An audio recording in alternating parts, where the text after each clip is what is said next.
तो after geomorphology हम second unit start कर रहे हैं क्लाइमेटोलॉजी। ठीक है, देखो पर्पस क्या है मेरा, मैं क्यों आपको ये हमेशा कंटेंट दिखाता हूँ। पहले करने को तो मोस्टली हम देखते हैं कि ऐसे होता है स्टार्ट कि फर्स्ट टॉपिक लिया और पढ़ाना स्टार्ट, है ना। लेकिन मेरा पर्पस लास्ट टाइम जियोमॉर्फोलॉजी पहले मैं तुम्हें कंटेंट याद करवा दिया था सारा, है ना। और जब तुम बार बार रिवाइज करोगे तो तुम्हें कंटेंट याद हो जाएगा। कंटेंट याद होने से कॉन्फिडेंस आता है ना। कि भाई हमने पढ़ा इंटीरियर ऑफ अर्थ, वेव्स, आपको सारी आता है, एंडोजेनेटिक, एक्सोजेनेटिक, फोल्ड, मतलब कुछ भी मैं बोलूंगा, तुम कुछ ना कुछ अगर ट्राई करोगे तो तुम्हें कॉन्फिडेंस आएगा, एक स्ट्रक्चर दिमाग में बन जाएगा। और जब स्ट्रक्चर बनता है इसको बोलते हैं फ्रेमवर्क। ये आपको मेंस में करना है। उसके अंदर फिलर अपने आप ऐड करते हैं कि अच्छा मैंने इंटीरियर ऑफ अर्थ में पढ़ा था, मैं जरूर उसमें लेयर्स की बात करूंगी, वेव्स की बात करूंगी, वो आप अपने आप फिलर अपने आप भर लोगे। हम फ्रेमवर्क पे काम नहीं करते, हम पूरा जिंदगी भर फिलर में काम करते हैं कि पढ़ते रहेंगे पढ़ते रहेंगे पढ़ते रहेंगे। तो फ्रेमवर्क जब तक नहीं बनेगा ना तो उसके अंदर फिलर ऐड करना मुश्किल हो जाता है। मतलब स्मार्ट स्टडी ये कहती है, जो स्मार्ट तरीका बोलता है पढ़ने का, वो ऐसे एक्सपीरियंस से आता है। हमने एक्सपीरियंस किया चीजों को, तो हम आपको बता पा रहे हैं चीजें। तो वो ये है कि फ्रेमवर्क पहले बनाओ। फ्रेमवर्क बनाने से तुम्हें कॉन्फिडेंस भी आता है। ठीक है, चीजें तुम्हें याद भी रहती है, क्वेश्चन कम गलत होंगे प्री के अंदर, और मेंस के अंदर तुम ज्यादा लिख पाओगे कम टाइम के अंदर, जो कि रिक्वायर्ड एग्जाम की सबसे ज्यादा। पेपर कंप्लीशन ही एग्जाम की रिक्वायरमेंट है मेंस के अंदर।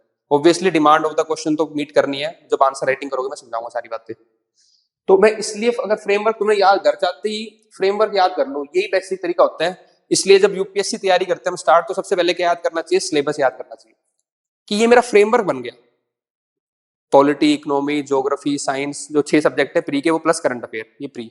मेंस के अंदर paper 1, paper 2, paper 3, paper 4। Paper 1 के अंदर 3, पेपर 1 के 2 के अंदर 5, उसके अंदर 5, उसके अंदर एथिक्स पूरा। ऐसे मेरे को तो याद रहता है फ्रेमवर्क पूरा। वो ऐसे फ्रेमवर्क होना चाहिए, उसी से हम करंट अफेयर अपडेट कर पाएंगे और चीजें ठीक नहीं। ऐसे ही हम पहले अगर हम देख लेते हैं कि हमारे क्लाइमेटोलॉजी का फ्रेमवर्क क्या है, तो आपको कॉन्फिडेंस रहेगा, हाँ आज मैं क्लास से इतनी चीजें सीख के जाऊंगा या जाऊंगी। ठीक है, और उससे फिर क्या रहेगा, कोई भी आपको क्वेश्चन आएगा, ऐसे होता है क्या, मान लो मैंने आपको क्लाउड्स लिखा हो गया, क्लाउड्स लिख दिया, अब एग्जाम में क्वेश्चन क्लाउड्स का कोई आ रहा है, अब वो कितना भी डिफिकल्ट है, पर आपको एक कॉन्फिडेंस आता है कि मैंने क्लाउड्स पढ़ा हुआ है।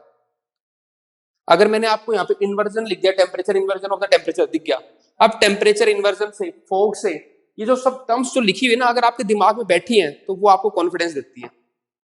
और एक बच्चा है जो केवल फर्स्ट चैप्टर से उठा रहा है, बस बुक्स पढ़े जा रहे हैं, क्लास में आके बहुत सिंसियरली 10-10 घंटे पढ़े जा रहा है, पर वो इंटरनलाइज नहीं कर रहा पढ़ाई को, तो उसकी जर्नी लंबी हो जाती है यहाँ पे।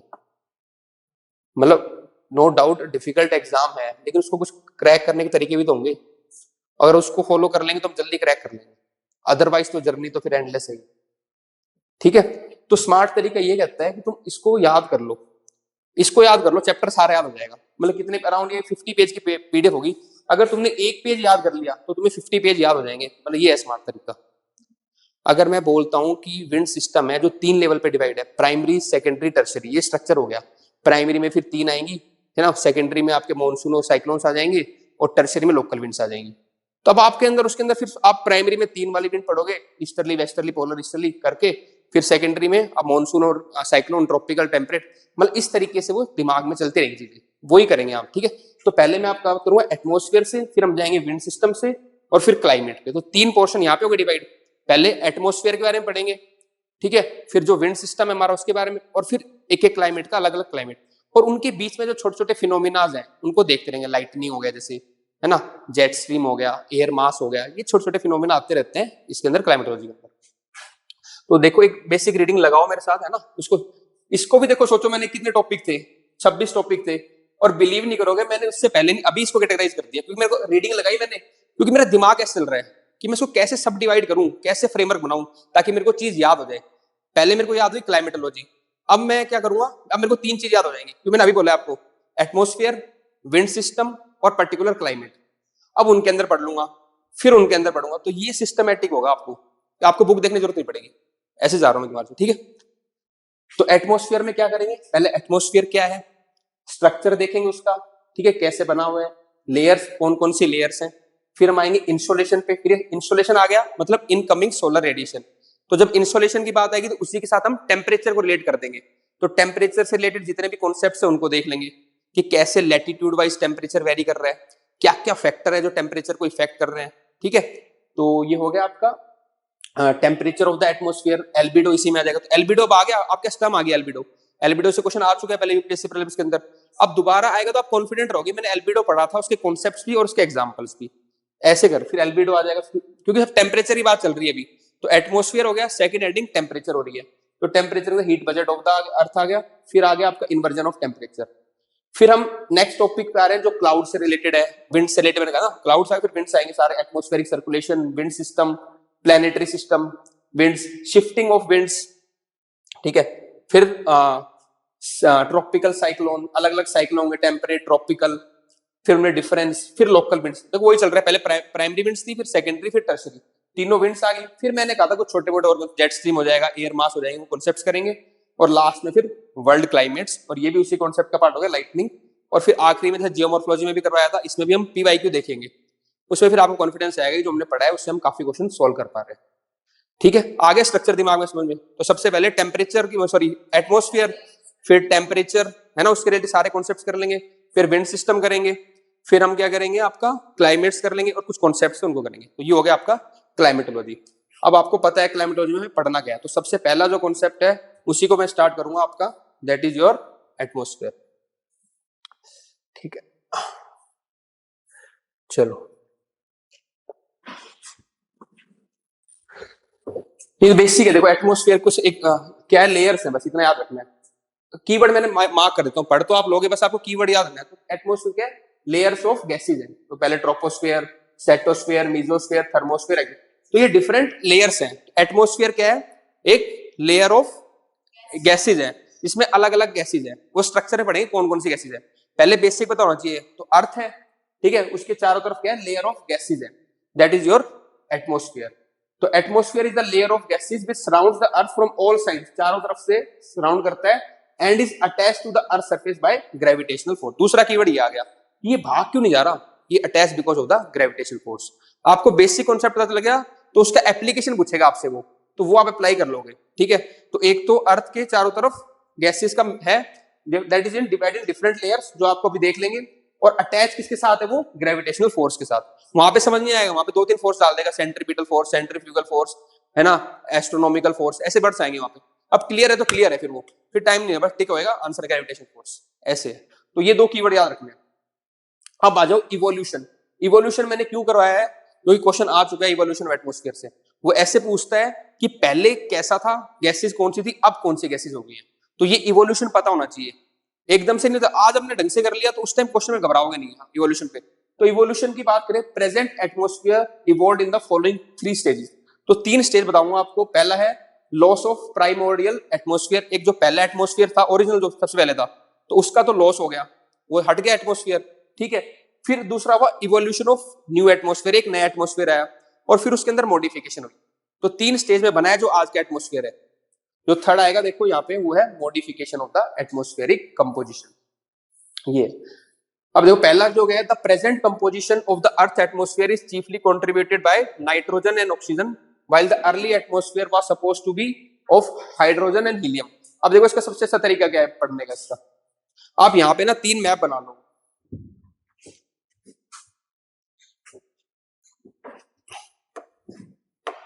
ये आपको याद करने का तरीका बता रहा हूं, वहां पे आप इसको ऐसे ड्रॉ करो, ठीक है। यहाँ पे एक अर्थ बना लो, फिर सेकंड बना लो अपनी कॉपी में, और थर्ड बना लो, क्योंकि जब रिवीजन करोगे ना ये पढ़ नहीं पाओगे आप, बस ये फिगर दिखेंगे आपको। जो सबसे पहले एटमॉस्फेयर था उसमें क्या था सबसे ज्यादा, हाइड्रोजन और हीलियम, बस ये लिख लो, हाइड्रोजन हीलियम था यहाँ पे, ठीक है। फिर उसके बाद क्या हुआ, ये सेकंड स्टेज आई इवोल्यूशन वाली, उसमें क्या हो गया आपका, देखो इसमें क्या हुआ, यहाँ पे वोल्केनिक एक्टिविटीज हुई काफी सारी, है ना। तो सेकंड में क्या, during the cooling of the earth water vapour and many other gases were release from the interior solid earth which started evolution of the present atmosphere.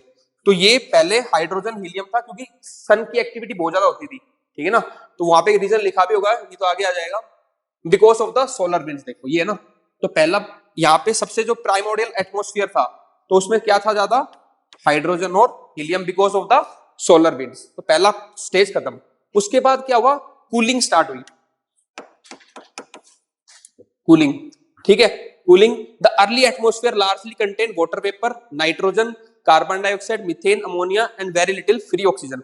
तो जब ये आपका इवोल्यूशन हुआ अर्ली एटमॉस्फेयर में, ये सारी गैसेस पता होनी चाहिए आपको। वाटर वेपर था, यहाँ पे लिख लो water vapour, nitrogen, carbon dioxide, methane, ammonia और ऑक्सीजन बहुत कम थी। इससे क्वेश्चन आया था, इस लाइन से क्वेश्चन आया था यूपीएससी के अंदर, इसलिए मैं आपको ये याद करवा रहा हूँ। वो एरिया है इनके, पूछते हैं वहां पे कि उस टाइम क्या था, पूछ लेगा किस टाइम क्या जाता था। The process through which the gas output from the interior of the earth is called degassing. तो इसके अंदर से जो गैस निकल रही थी, इस प्रोसेस को भी बोल दिया डीगैसिंग। डीगैसिंग, तो इसमें मैच द फॉलोइंग भी आ सकता है, इस प्रोसेस को क्या बोलते हैं? तो अर्थ के इंटीरियर से जब कूलिंग के टाइम पे जब गैसेस बाहर निकल रही थी, उसको बोलते हैं डीगैसिंग। कंटिन्यूअस वोल्केनिक इरप्शन, मैं आपको ये बता रहा हूँ कि कैसे कूलिंग हो रही है। यहाँ पे काफी वोल्केनिक इरप्शन हो रहा था, और जब वोल्केनिक इरप्शन होता है तो क्या निकलती है अंदर से? गैसेस और वाटर वेपर।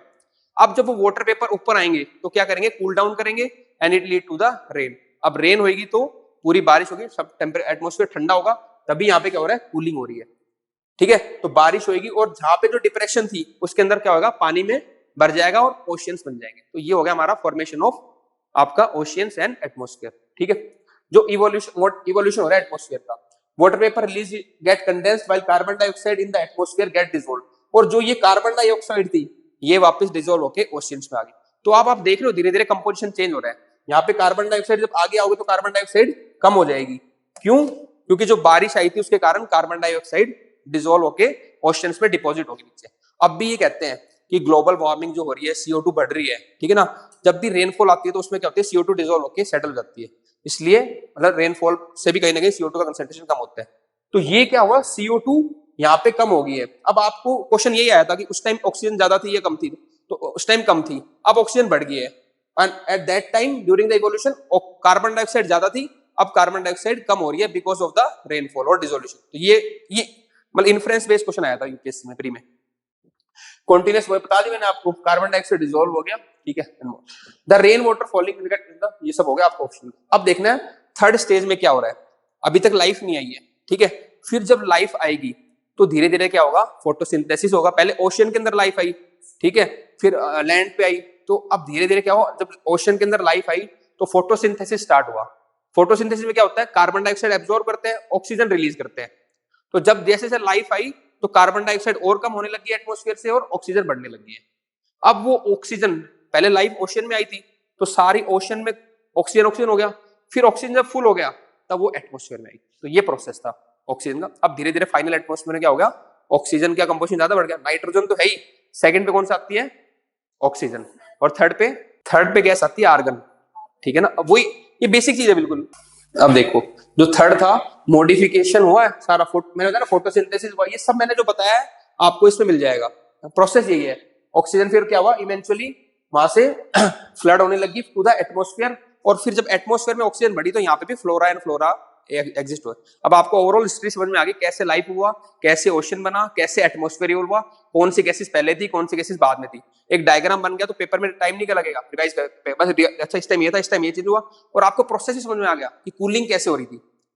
पहले कूलिंग से हुआ चेंज, फिर फोटोसिंथेसिस के कारण चेंज हुआ क्योंकि ऑक्सीजन बढ़ गया। तो प्रोसेस भी समझ में आ रहा है साथ साथ, बस वो वर्ड लिखना है वहां पे, फोटोसिंथेसिस, कूलिंग, वोल्केनिक इरप्शन, तो समझ में आ जाएगी गैसेस कौन कौन सी चीजें। बस खत्म, ये रिवीजन है। पर एक फर्स्ट टाइम जब पढ़ते ना तब टाइम लगा के पढ़ो।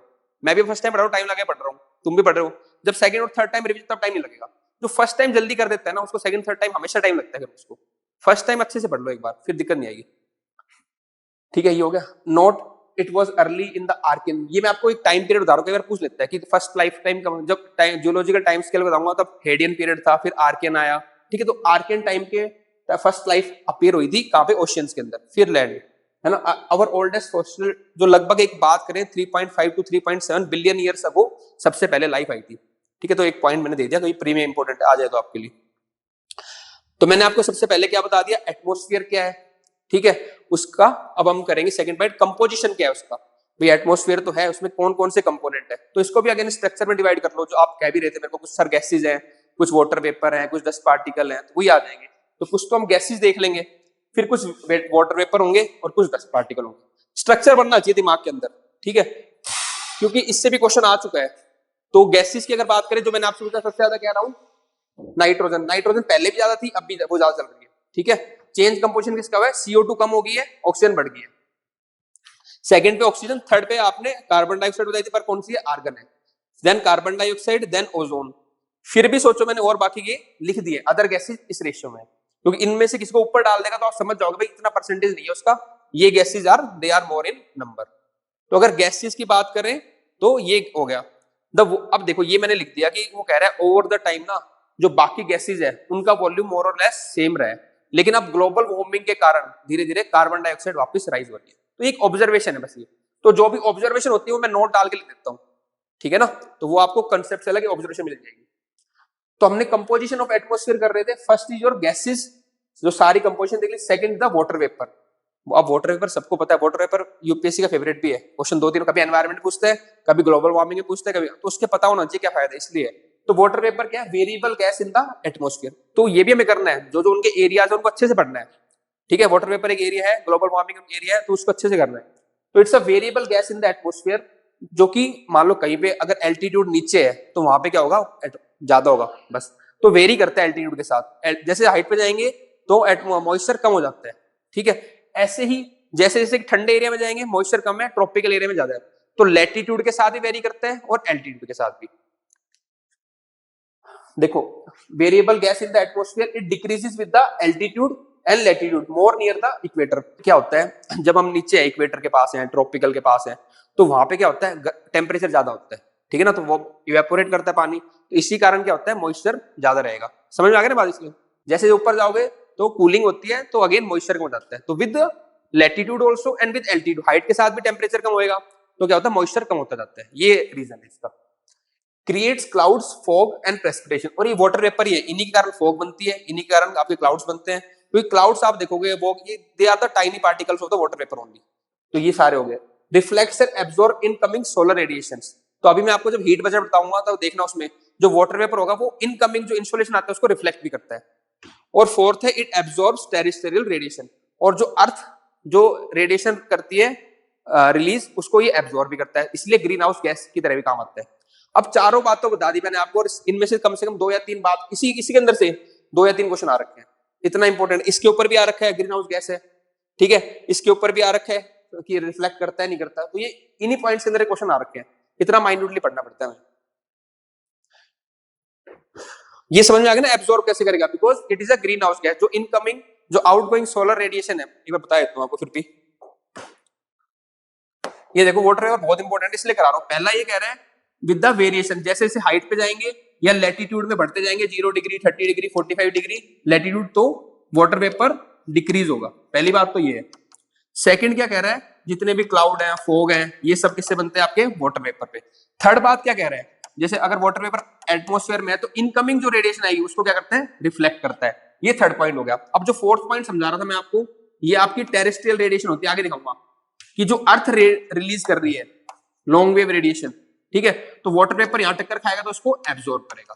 तो ये 4 काम हो गए। पढ़ने का फिर तरीका है, आपके साइड में ये बन जाना चाहिए कि भाई ऐसा हो रहा है, ऐसा हो रहा है, ऐसा हो रहा है, ऐसा हो रहा है, तो अगली बार फटाफट हो जाएगा। तो ज्योग्राफी को हम डायग्राम से पढ़ना है, लिखते नहीं, इसको देखते समझ में आएगा। अच्छा एब्जॉर्ब कर लिया, इधर वेरिएशन दिखा रहा है, इधर रिफ्लेक्शन दिखा रहा है, खत्म। तो वो साइड में अगर छोटा छोटा बना लोगे अपने नोट्स में तो हो गया काम, फिर पढ़ना नहीं पड़ेगा। और जो थर्ड पार्ट है that is the dust particle. एक बार ज्योग्राफी और इकोनॉमिक्स का अच्छी बात यही है, कॉन्सेप्चुअल है दोनों सब्जेक्ट, एक बार पढ़ लिया बार बार दिक्कत नहीं आती। पॉलिटी हिस्ट्री को बार बार रिवाइज करना पड़ता है, ज्योग्राफी साइंस और इकोनॉमिक्स के साथ ये ठीक है, एक बार पढ़ लिया समझ में आ गया फिर क्वेश्चन प्रैक्टिस कर लो, ठीक है। Third is the dust particles. तो अगर डस्ट पार्टिकल की बात करें, they are solid particles like sea salt. अब ये एग्जांपल स्मोक भी हो सकती है, sea salt, ash, pollen. Concentration obviously lower layer में रहेंगे, ऊपर इतना जाते नहीं होते, पर मोस्टली लोअर लेयर में कंसेंट्रेट रहते हैं बिकॉज हैवी होते हैं। Convection current transfer them to great heights. देखो ये देख लो, कन्वेक्शन करंट बार बार टर्म आएगी, पता होना चाहिए आपको। एक बार समझ लो, हमने convection current interior of earth में भी किया था। तो कन्वेक्शन करंट कैसे प्रोड्यूस होते हैं, हीटिंग के कारण, ठीक है। तो हीटिंग के कारण क्या होगा, मान लो ये बहुत हीटिंग हो रही है यहाँ पे, तो उसमें क्या हो रहा है, यहाँ पे जो चीज वार्म होती है वो क्या करती है, राइज करती है ऊपर। तो जब ये राइज करेंगे करंट ऊपर की तरफ, तो अपने साथ क्या करेंगे, डस्ट पार्टिकल को भी लेके जाएंगे, ठीक है। तो क्या कह रहा है, convection current transfer them to the greater heights. Heating के कारण कन्वेक्शन करंट प्रोड्यूस होंगे, they transfer them to the greater heights. Act as a hygroscopic nuclei around which water vapour condense and produce clouds. तो ये बहुत छोटा सा dust particle है, ठीक है। तो इसके चारों तरफ क्या होते हैं, पानी इकट्ठा हो जाते हैं, वाटर वेपर, और क्या बनाते हैं, क्लाउड्स, और उन्हीं से फिर रेनफॉल होगी। तो they act as a hygroscopic nuclei. तो उन्हीं के चारों तरफ पानी कंडेंस होता है एंड मेक द क्लाउड्स। तो ये इसके बेसिक हो गए प्रॉपर्टीज। 3 चीज पढ़ी है हमने कंपोजिशन ऑफ एटमॉस्फेयर के अंदर। पहला गैसेस, दूसरा आपका water vapour, third is the dust particle. देखो टॉपिक खत्म हो रहे हैं हमारे फटाफट फटाफट जो है ना, बस उनको समझना। अब आ गया स्ट्रक्चर और लेयर। अब सबको पता है structure layer, troposphere, stratosphere, mesosphere, ठीक है, थर्मोस्फेयर और एक्सोस्फेयर, पता है हमें। उनकी एक एक प्रॉपर्टी देख लेंगे या कुछ थोड़ी बातें कि उसमें क्या चीज होती है, क्या एग्जिस्ट करता है, कैसे, क्योंकि उसी से क्वेश्चन आ चुका है। स्ट्रेटोस्फेयर में पूछा था फ्लाइट्स का जो है ना, तो एक उनका बेसिक आइडिया लेंगे। तो structure of the atmosphere, the atmosphere consist of different layers, और हर एक की देखो डेंसिटी भी डिफरेंट होगी, क्योंकि नियर द एटमोस्फेयर प्रेशर ज्यादा होता है, नियर द अर्थ सरफेस, तो धीरे धीरे ऊपर जैसे जाते हैं तो डेंसिटी कम होती रहेगी। ठीक है, जो एटमोस्फेयर में सबसे नीचे ट्रोपोस्फेयर, उसकी डेंसिटी ज्यादा है और स्ट्रेटोस्फेयर की कम है। जैसे जैसे ऊपर जा रहा है क्या हो रहा है, डेंसिटी कम हो रही है, लेकिन टेम्परेचर का वेरिएशन अलग है, वो देखेंगे। ठीक है ना, विद हाइट वैसे तो टेम्परेचर क्या होता है, कम होता है। विद हाइट टेम्परेचर डिक्रीजेस, उसको बोलते हैं नॉर्मल लैप्स रेट, लेकिन अलग अलग लेयर में अलग अलग सिचुएशन है, वो दिखाऊंगा आपको। तो टेम्परेचर में हम क्या करेंगे, वेरिएशंस देखेंगे, डेंसिटी विद हाइट हो रही है, कम हो रही है, तो यही कह रहा है according to the density there are different layers. ठीक है, डेंसिटी और टेम्परेचर दोनों के बेसिस पे। Density is highest near the surface of the earth and decrease with the increase of altitude, ये मैंने बताया आपको। The column of atmosphere 5 layer में डिवाइड है, और ये सब देखो बता चुका मैं। जैसे हाइट पे जा रहे हैं हम, with the greater height increase, जैसे हाइट पे जा रहे हो तो हमारा क्या हो रहा है, टेम्परेचर डिक्रीज हो रहा है with a normal lapse rate of 6.5 degree centigrade. इसीलिए हाइट पे जाते हैं ठंडे इलाकों में क्या होता है, मतलब हाइट पे जाते हैं तो टेम्परेचर डाउन रहता है because of the normal lapse rate. अब ये देख लो एक बार आप, डेंसिटी तो जैसे जैसे ऊपर जाएंगे तो क्या होगा आपका, कम होती जाएगी। ठीक है, अब बात करते हैं टेम्परेचर की।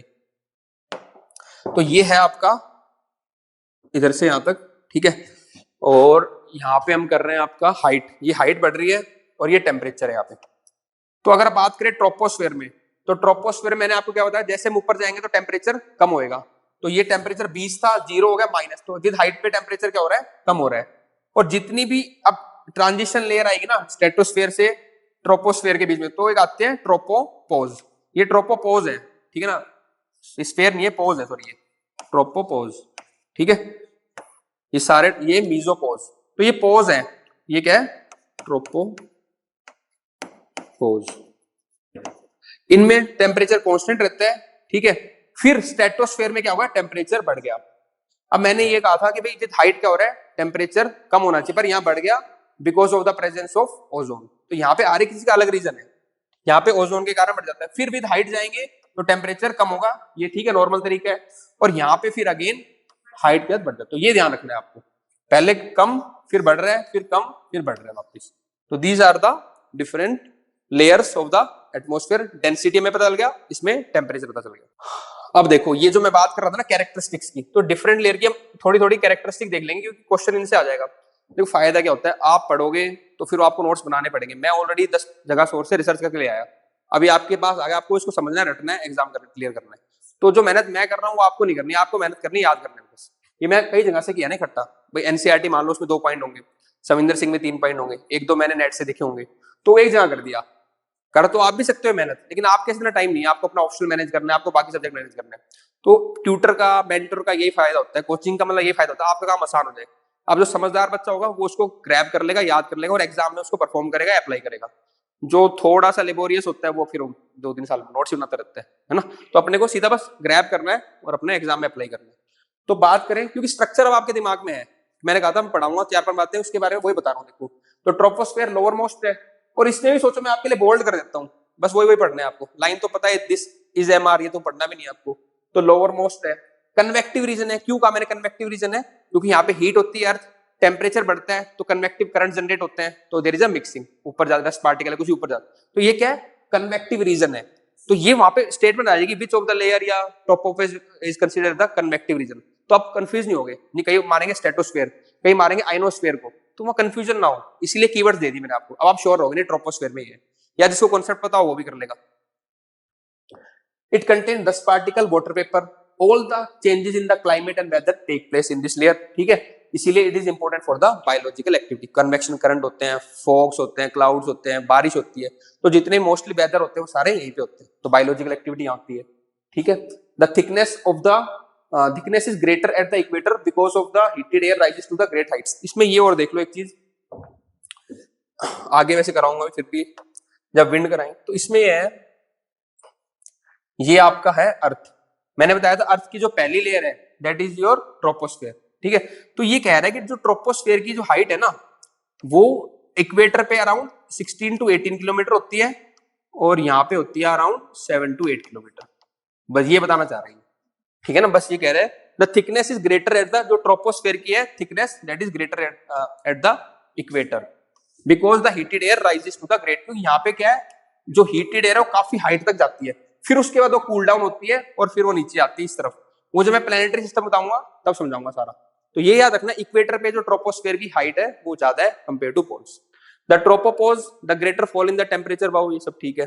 The tropopause is marked by temperature inversion, turbulence and eddies, rainfall, fog, hailstorm, etc. are confined to this layer.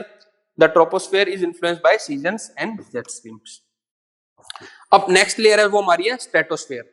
It extend from tropopause to 50 kilometre. तो पहले स्टार्टिंग में आएगा आपका 0 टू यहाँ पे 8 किलोमीटर तक तो पोल्स पे और 18 किलोमीटर तक ट्रोपोस्फेयर आ गया, ठीक है। और ऊपर 50 किलोमीटर तक आपका है stratosphere. The air movement is almost horizontal और कन्वेक्शन करंट यहाँ पे लगभग कम हो जाते हैं सारे, मोस्टली कन्वेक्शन करंट आते हैं ट्रोपोस्फेयर के अंदर। Then this layer is free from clouds and associated weather phenomena making condition most ideal for the flying of aeroplane. इससे क्वेश्चन आया था। तो स्ट्रेटोस्फेयर में मोस्टली क्या है, आपके क्लाउड फ्री रीजन है, तो वहां पे एरोप्लेन अपने स्ट्रेटोस्फेयर में फ्लाई करते हैं। Sometimes some cirrus clouds are present at the lower level in this layer। तो ऐसा नहीं, कुछ थोड़े बहुत है cirrus है, क्लाउड जब पढ़ेंगे बताऊंगा सारे, स्टेटस, ठीक है, cirrus। It contains ozone layer, यहाँ पे ओजोन लेयर है, इसीलिए क्या होता है टेम्परेचर इसका बढ़ जाता है। मैंने लिख दिया increasing the temperature because the ozone layer absorb greater part of the solar ultraviolet radiation. तो जो सन की जो यूवी रेज होती है उनको ओजोन एब्सॉर्ब कर लेता है, इसीलिए स्ट्रेटोस्फेयर का टेम्परेचर ज्यादा होता है। अदरवाइज तो विद हाइट टेम्परेचर कम होना चाहिए, ठीक है ना। ट्रोपोस्फेयर हो गया, स्ट्रेटोस्फेयर हो गया। The ozonosphere is also called chemosphere. इसमें जो ओजोन की प्रेजेंस होती है स्ट्रेटोस्फेयर में उसको क्या बोलते हैं हम, कीमोस्फेयर बोलते हैं। तो ये पूछ लेगा ओजोनोस्फेयर कीमोस्फेयर किसमें आ रहा है, सारा स्ट्रेटोस्फेयर के अंदर आ रहा है। बस कीवर्ड देख ले आपको। नेक्स्ट इज योर मीजोस्फेयर, ठीक है। द टेम्परेचर अगेन उसमें तो फॉल करेगा और जो भी on entering from the space meteorites burns up in this layer. तो ये एक बात हो, एम से मीटेओराइट, एम से मीजोस्फेयर। तो मीटेओराइट्स कहां बर्न होते हैं, मीजोस्फेयर के अंदर। ये देखो समझने वाली बात, समझने वाले कॉन्सेप्ट मैंने बता दिए। ये तो ऑब्जर्वेशन वाले हैं कि कहां पे क्या हो रहा है। तो ज्योग्राफी में 3 टाइप के क्वेश्चन आते हैं, ये भी मार्क पता होना चाहिए आपको। एक होता है कॉन्सेप्चुअल, उनकी एप्लीकेशन पूछेगा। दूसरे होते हैं ऑब्जर्वेशन और थर्ड होता है लोकेशन, जो मैपिंग का करते हैं। लोकेशन आता है ना, मैपिंग आती है होती है। तो थर्ड इज लोकेशन। जियोमॉर्फोलॉजी बहुत सारे कॉन्सेप्ट किए हमने, रॉक वॉक सारे वो कॉन्सेप्ट वाले हो गए। ये वाले कैसे ऑब्जर्वेशन वाइज हैं, कहां पे एरोप्लेन फ्लाई करता है, कहां पे क्लाउड है, कहां पे क्या, ये ऑब्जर्वेशन वाले हैं। जब मैपिंग कराऊंगा तो लोकेशन वाले आएंगे, मैपिंग या लोकेशन। 3 टाइप के क्वेश्चन हो गए, इतना कैटेगराइज करना है दिमाग को। अब मैं इतनी मेंस की कॉपी चेक कर रहा हूँ तो उनमें बच्चों को ये कैटेगराइज करा रहा हूँ। ज्योग्राफी का क्वेश्चन आते ही मैप बनना चाहिए, इंटर रिलेशन का आईआर का क्वेश्चन आते ही मैप बनना चाहिए, सिक्योरिटी का मैप बनना चाहिए, पॉलिटी का क्वेश्चन आते ही कमेटी जजमेंट से आने चाहिए, कमीशन आनी चाहिए, ठीक है ना। तो हिस्ट्री का क्वेश्चन है, टाइमलाइन आना चाहिए, मैप भी आ जाएगा, हिस्ट्री में भी आ जाएगा। तो क्वेश्चन को देखते ही तुम्हें दिमाग में आना चाहिए कि अच्छा इसमें क्या आएगा, उसको बोलते हैं फास्ट रिस्पॉन्स टाइम, ठीक है ना। इसी तरीके से ये हो गया, अच्छा ये वाला पोर्शन है, ये मैपिंग का है, ये ऑब्जर्वेशन का है, वो देखते पता चलना चाहिए तुम्हें, उतना फास्ट करना पड़ेगा काम। अब आ जाओ थर्मोस्फेयर, और ऊपर जा रहे हैं तो यहाँ पे टेम्परेचर राइजेस वेरी रैपिडली, क्योंकि अगेन सन के क्लोज है वो सारी चीजें, ठीक है। लास्ट जो बिल्कुल लाइट होता है, इसमें हीलियम और हाइड्रोजन होते हैं, वो होता है एक्सोस्फेयर, आउटर एटमोस्फेयर। ये हो गया आपका लेयर या स्ट्रक्चर ऑफ एटमोस्फेयर। तो हमने एटमोस्फेयर किया, पहले हमने उसका कंपोजिशन किया, क्या क्या कंपोजिशन है, जिसमें आपने गैसेस पढ़ा, वाटर वेपर पढ़ा और थर्ड डस्ट पार्टिकल पढ़ा, फिर आपने स्ट्रक्चर और लेयर पढ़ा। मतलब ऐसे याद होनी चाहिए चीजें आपको, दिमाग के अंदर ही, कॉपी की जरूरत ही ना, लिखो जरूर लेकिन दिमाग में होनी चाहिए चीजें। तो दिमाग से काम आप सारा कर लोगे, 5 लेयर करोगे, उनमें डिफाइन करोगे, अंडर डस्ट 4, अगर मैं तुम पूछूंगा 4 प्रॉपर्टी बताओ किसकी, वाटर वेपर की, बताओगे, क्योंकि तुमने डायग्राम बनाया था। एक तो रिफ्लेक्ट कर रहा था, एक एब्जॉर्ब कर रहा था टेरेस्ट्रियल रेडिएशन को, एक क्लाउड बना रहा था, ठीक है ना, और एक और क्या कर रहा था, हाँ हाइग्रोस्कोप, क्या, हाँ डिक्रीज, एक ट्रेंड शो कर रहा था, सॉरी। तो चारों हमने, क्योंकि हमने डायग्राम बना लिया था, पढ़े हुए याद नहीं आता, वो डायग्राम याद आ रहे हैं मेरे को, तो मैंने एक बार ही बनाया आपके सामने। और ऐसे डस्ट पार्टिकल कर लेंगे, ठीक है ना, कन्वेक्शन करंट आ रहा होगा, हाइग्रोस्कोपिक की तरह काम करेगा, इस तरीके से नियर होगा एटमोस्फेयर के। हाँ, तो साइड में कॉपी में अगर डायग्राम बना लोगे तो एक बेटर है मेमोरी के लिए, लॉन्ग टर्म मेमोरी के लिए। Insolation and temperature. हमने ये किया था, पहले हमने एटमॉस्फेयर देखा था, अब हम टेम्परेचर देखेंगे कि भाई क्या क्या फैक्टर है, क्या क्या इंसोलेशन है, क्या क्या एल्बिडो है, कैसे क्या हो रहा है। तो solar energy received from the sun through radiation heat heats the earth surface and the atmosphere. ठीक है, मतलब कहने का मतलब कि क्या हो रहा है कि जो सोलर एनर्जी आ रही है उसको हम क्या बोलते हैं, आपका इंसोलेशन, इनकमिंग सोलर रेडिएशन, और वो एटमॉस्फेयर को हीट अप करती है। The solar energy received from the sun through solar radiation heats the earth surface and atmosphere. तो सरफेस को भी हीट करेगी अर्थ को और एटमॉस्फेयर को भी। Thus it is responsible for the movement of air and currents through the change in pressure gradients।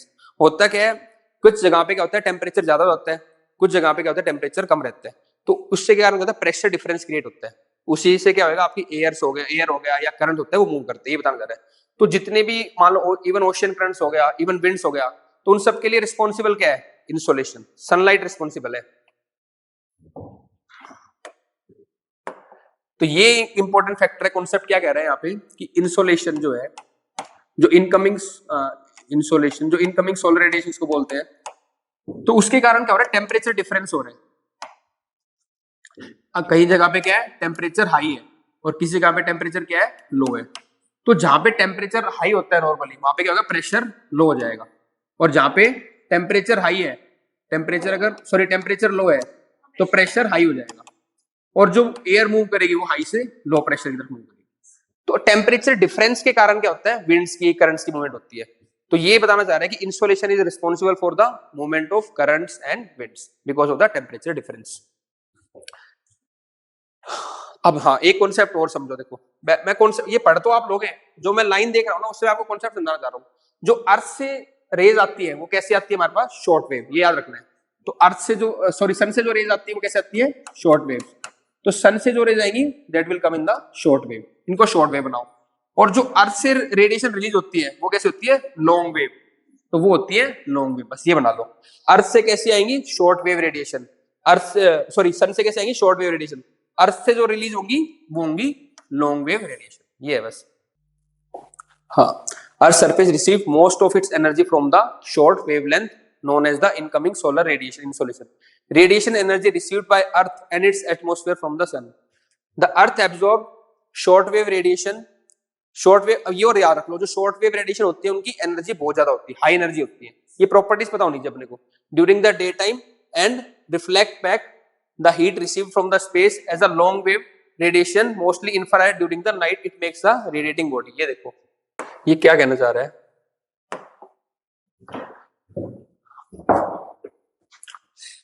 ये आ गया आपका सन, यहां से कैसी रेज आ रही है आपके पास, शॉर्ट वेव, ठीक है, छोटी छोटी शॉर्ट वेव। अब अर्थ ने क्या किया, एब्जॉर्ब किया। अब अर्थ बहुत ज्यादा गर्म हो गई है, अब जो गर्म बॉडी होती है वो भी अपनी वेव रिलीज करेगी, तो अर्थ कैसी वेव रिलीज करती है यहाँ पे, लॉन्ग वेव। और ये जो लॉन्ग वेव है, ये जो ग्रीन हाउस गैसेज है एटमॉस्फेयर के अंदर, वो उसको क्या करती है, एब्जॉर्ब या ट्रैप करती है, और उसी से ग्रीन हाउस होता है। वही सारी चीजें हम पढ़ेंगे, ठीक है। चलो, the atmosphere in turn radiates the heat to the space, और एटमॉस्फेयर से फिर वो स्पेस में चली जाती है। फाइनली ये फाइनली क्या कहना चाह रहे हैं कि जितनी हीट हमने रिसीव की थी उतनी हीट हम वापस स्पेस में भेज देते हैं, इसलिए एक बैलेंस बना रहता है, और इसको क्या बोलते हैं, हीट बजट। और वो आगे मैं बताऊंगा आपको डिटेल में, एक बेसिक बता रहा है, नहीं तो अगर हम सारा एब्जॉर्ब भी करे जाते हैं तो अर्थ तो अभी तक उबल जाती पूरी, लेकिन वो उतना ही रेडिएट कर देती है, ठीक है ना, थ्रू द डिफरेंट प्रोसेसेस, वो हम देखेंगे हीट बजट के अंदर। क्योंकि हीट बजट क्यों करवा रहा हूं, पहले नहीं कराता था, अब कभी भी पेपर वन के अंदर पूछ सकता है हीट बजट, क्योंकि हीट बजट का इंपैक्ट भी पड़ रहा है because of global warming, other चीजें। तो करंट से रिलेट करके वो स्टैटिक के सब कॉन्सेप्ट को पूछेगा। अगर आपको हीट बजट, एयर मास पे आ चुका है, फ्रंटोजेनेसिस पे आ चुका है, लगते ऑप्शनल के टॉपिक है ये, भाई ऑप्शन वाले को लगते हैं, लेकिन वो जीएस से पूछ रहा है पेपर वन के अंदर, प्री में पूछ लेता है, तो मेरे को इसलिए डीप कराना पड़ता है, प्री में कुछ हीट बजट से रिलेट करके पूछ लेगा, ठीक है ना, इसलिए हम इसको ढंग से करेंगे। एक बार कर लिया तो फिर हम कॉन्फिडेंट रहेंगे, ज्योग्राफी में हम कॉन्फिडेंट है for the 3 dimensions. First is the concept, second is the observation and third is the location, ठीक है। अब देखते हैं फैक्टर्स क्या रिस्पॉन्सिबल हैं इंसोलेशन पे। इंसोलेशन तो आ रहा है, ठीक है, वो किन किन फैक्टर्स पे डिपेंड करेगा, तो खुद सोचो किन किन फैक्टर्स पे डिपेंड करेगा। पहली बात तो सोर्स क्या है, हमारा सन है, तो कुछ फैक्टर सन के रिलेटेड होंगे। दूसरा क्या, अर्थ है हमने, तो कुछ फैक्टर अर्थ से रिलेटेड होंगे, कैसे अर्थ की टिल्टेशन है, क्या रोटेशन है, अर्थ का सरफेस पे तो नहीं, खैर एटमोस्फेयर से। सरफेस की बात करेंगे जब टेम्परेचर का देखेंगे, अभी बात करें इन्फ्लेशन का कि कितना आ रहा है, ठीक है। तो पहले सन की अगर बात करें तो क्या हो सकता है, सन के ऊपर कैसी एक्टिविटी है, तो अगर सन के ऊपर सन स्पॉट एक्टिविटी है, ठीक है ना, यानी कि स्पॉट्स आ रहे हैं dark dark cool cool spots sun के ऊपर, तो यहाँ पे क्या होगा, इंसोलेशन बढ़ जाएगा। अब मैं ही समझाता हूँ, क्योंकि सन स्पॉट भी इंपॉर्टेंट टॉपिक है, क्योंकि ग्लोबल वार्मिंग में आप पढ़ लेते हो सन स्पॉट, लेकिन आपको आइडिया नहीं होता क्या है उसका। देखते हैं सन स्पॉट, ये देखो देखो मैं टेक्निकल वर्ड्स नहीं बताना चाहता आपको ज्यादा, मैं चाहता हूँ आप समझो चीजों को, क्योंकि वहां पर समझोगे तो कर लोगे। सन स्पॉट की डेफिनेशन याद करने की जरूरत नहीं है, पर उसका प्रोसेस समझना है अपने को, होता क्या है। मैंने तो खुद ही ऐसे याद किया था, और उससे हर बार मैं ग्लोबल वार्मिंग का क्वेश्चन आया कुछ भी मैं सोल्व कर लेता था, क्योंकि वो एक कहीं ना कहीं फैक्टर डाल देगा सन स्पॉट एक्टिविटी, चाहे किसी भी क्वेश्चन, क्लाइमेट चेंज के अंदर, ग्लोबल वार्मिंग के अंदर, इलेक्ट्रोमैग्नेटिक रेडिएशन के अंदर। तो अगर आपको सन स्पॉट का कॉन्सेप्ट पता है तो कहीं भी आप इसको रिलेट कर लोगे, ठीक है। तो होएगा क्या, देखो नेचुरली ये है आपकी सन और ये है आपका अर्थ, अर्थ। तो नॉर्मल कंडीशन ठीक है, लेकिन जब भी कभी सन स्पॉट एक्टिविटी होती है ना, तो यहाँ पे बहुत डार्क और कूल पैचेस आते हैं, ठीक है, सन के ऊपर।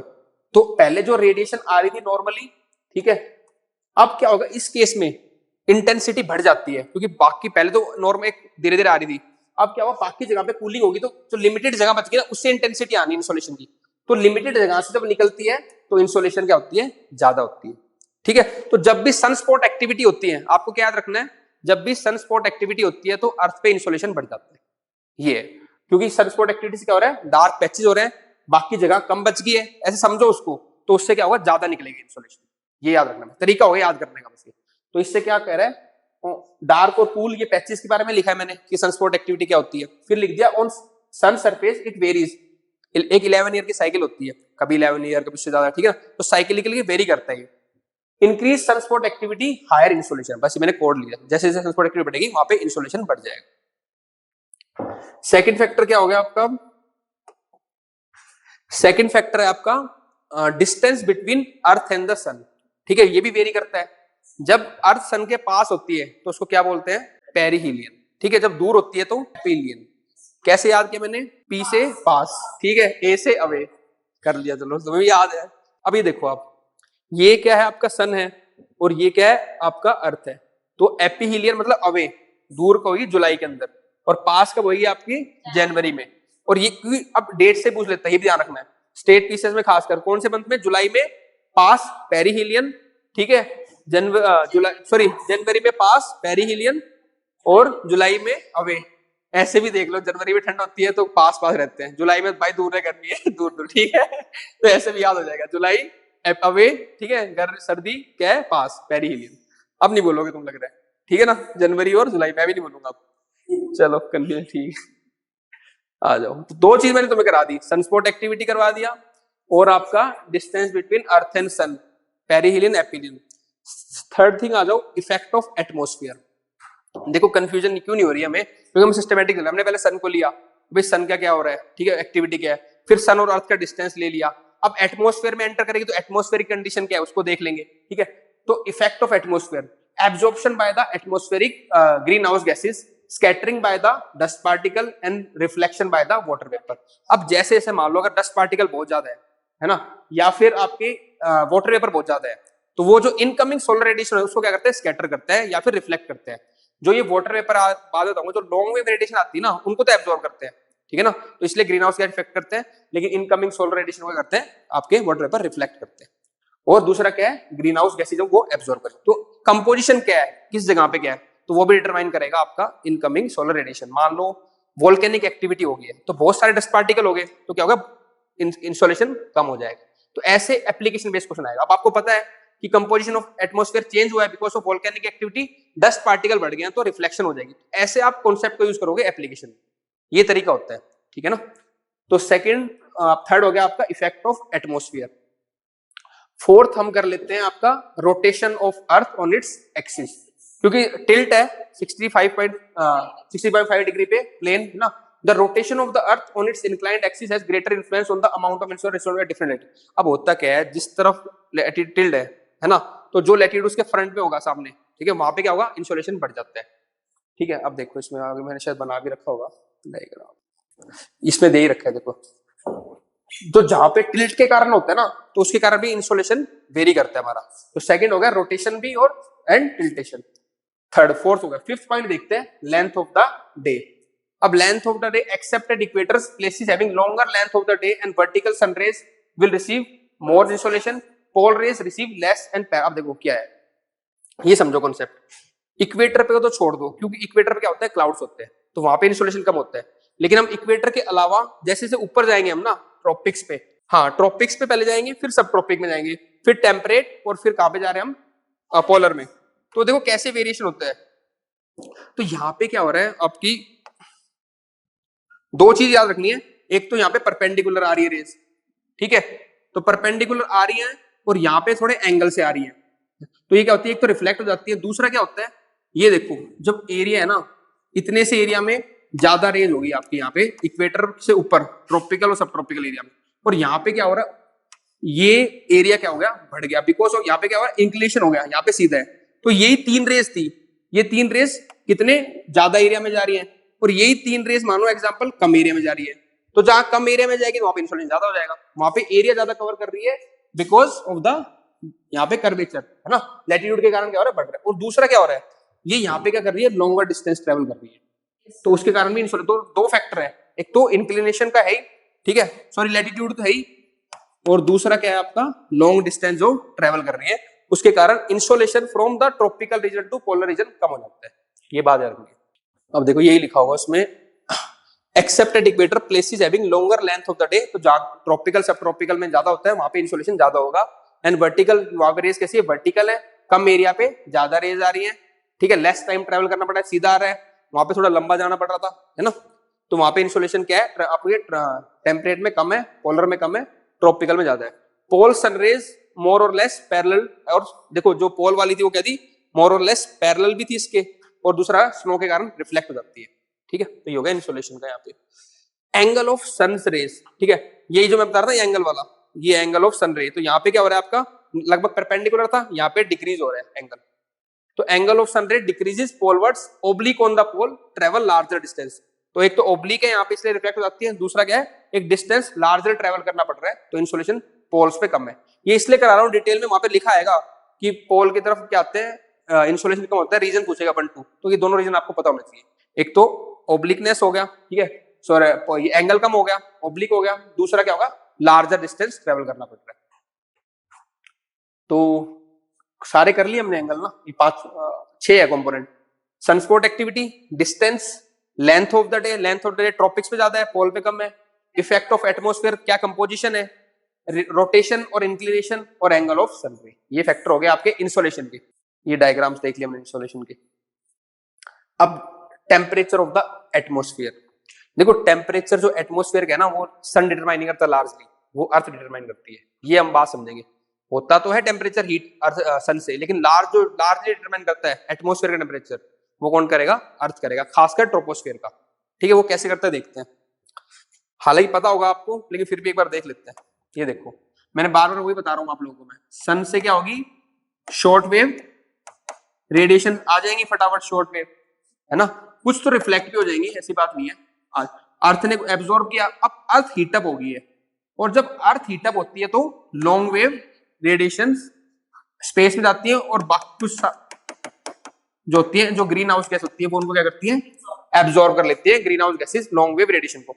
इसके कारण क्या होता है, जो हमारा ट्रोपोस्फेयर में होता है temperature increase, rise. Atmosphere receives very low amount of heat energy, तो यही कह रहा हूं, एटमॉस्फेयर खासकर ट्रोपोस्फेयर में जो सबसे ज्यादा हीट एनर्जी होती है वो अर्थ के कारण आती है, very low amount of heat from the sun, as it receives most of the energy from the long wave terrestrial radiation, जो अर्थ से रेडिएशन रेडिएशन को क्या बोलते हैं हम, टेरेस्ट्रियल रेडिएशन, तो ये कैसी है, लॉन्ग वेव। तो अर्थ में जो हीट एनर्जी आ रही है एटमॉस्फेयर में, that is largely because of the long wave terrestrial radiation, कहीं सन मत मार गया था ना, इसलिए समझा रहा हूं, ठीक है। ये प्रोसेस है, पहले सोलर रेडिएशन आएगी, मैंने बताया, ठीक है, solar radiation passes through the gases, क्योंकि ये शॉर्ट वेव है, ये जो गैसेस है ना आपकी ग्रीन हाउस गैस, ये सोलर रेडिएशन को तो पास करने देती है, ठीक है, ये गैसेस, लेकिन जो लॉन्ग वेव आती है उनको एब्जॉर्ब करती है, ये ग्रीन हाउस गैस की प्रॉपर्टी। शॉर्ट वेव्स को जो सन की आती है उसको पास करने देंगी, तो पास करके क्या होगा, अर्थ हीटअप हो जाएगा, फिर जब अर्थ लॉन्ग वेव रेडिएशन करेगा तो यहाँ पे some of the heat get can not pass through the and remains in the atmosphere adding to the overall temperature, और कुछ क्या होंगी, बाहर चली जाएंगी, ये ठीक है। अब हमने क्या करना है, ये देखना है कि जो टेम्परेचर है उसके क्या फैक्टर्स हैं, इंसोलेशन के देख लिए थे, ठीक है, अब जो टेम्परेचर है उसके क्या फैक्टर है, तो पहला है नेचर ऑफ ग्राउंड सरफेस, ठीक है, ऑब्वियसली अगर कलर कैसा होगा, लाइट होगा तो रिफ्लेक्ट कर देगा, टेम्परेचर लो रहेगा, डार्क कलर होगा टेम्परेचर बढ़ जाएगा, एब्जॉर्ब कर लेगा। तो ये बेसिक है, इन्हीं से वो कहीं ना कहीं कुछ केस स्टडी बना देगा, एप्लीकेशन कर लेगा, तो आप उसको सोल्व कर लोगे। जहां वेजिटेशन होगी वहां पे एब्जॉर्ब कर लेगा, मतलब इन द सेंस कि थोड़ा ठंडा रहेगा, ट्रांसपिरेशन रहेगा। जहां बिल्कुल साफ रहेगा वहां पे एब्जॉर्ब ज्यादा करेगा, ठीक है, टेम्परेचर बढ़ जाएगा। स्नो कवर एल्बिडो ज्यादा रहेगा, जैसे स्नो आई रिफ्लेक्ट कर देगा, ठीक है, टेम्परेचर लो रहेगा। तो ये होगा nature of ground surface, ground surface के ऊपर डिपेंड करेगा टेम्परेचर कैसा है, पहली बात तो। दूसरा करता है स्लोप के ऊपर। स्लोप के ऊपर कैसे भाई, हिमालयाज है, देखो ये सब चीजें इसलिए जरूरी है आपको, इसके कारण आप वेजिटेशन, कल्चर, इकोनॉमिक एक्टिविटी सब डिटरमाइन कर सकते हो। तो ये हिमालय का कौन सा फेस है बताओ, नॉर्थ है साउथ फेस है ये, जल्दी बताओ, जो इंडिया की तरफ है, और एक जो तिब्बत की तरफ है ये, तो ये नॉर्थ फेस है साउथ फेस है, ये शाबाश, और ये है नॉर्थ फेस। तो जो सन मोस्टली हमारा यहाँ पे रहते हैं ना, ट्रॉपिक ऑफ कैंसर की तरफ, ठीक है, तो सनलाइट जो सदर्न फेस है वो हमेशा ज्यादा रहती है, ठीक है। तो यहाँ पे क्या है आपका इंसोलेशन, टेम्परेचर क्या रहेगा, ज्यादा रहेगा, ठीक है, और इस साइड क्या रहेगा आपका, कम रहेगा। अगेन फिर यहाँ पे टेम्परेचर है, सनलाइट है, तो बायोडाइवर्सिटी भी ज्यादा है। उस साइड क्या है, डेजर्ट है, कोल्ड डेजर्ट है आपके। तो आप समझ पा रहे हो स्लोप, तो स्लोप भी डिटरमाइन करेगा टेम्परेचर क्या है। तो अगर किसी माउंटेन का स्लोप जो सन को फेसिंग है, तो वहां पे क्या होगा आपका, इंसोलेशन ज्यादा होगा, टेम्परेचर बढ़ जाएगा, ठीक है। तो sun slope facing the sun receives more insolation, तो टेम्परेचर बढ़ जाएगा। उसके कारण फिर हम जो भी होगी आगे, चाहे वो वेजिटेशन पूछे कुछ, वो हम आगे क्वेश्चन के अकॉर्डिंग कर सकते हैं मॉडिफाई। तो वहां पे ये भी आ सकता है, स्लोप ऑफ द माउंटेन, ये फैक्टर है अगर आपको पता होगा, नहीं तो कहीं सोचेंगे क्या स्लोप का मतलब टेम्परेचर से, तो एक आइडिया रहेगा तो वहां पे गलती नहीं करोगे, ठीक है।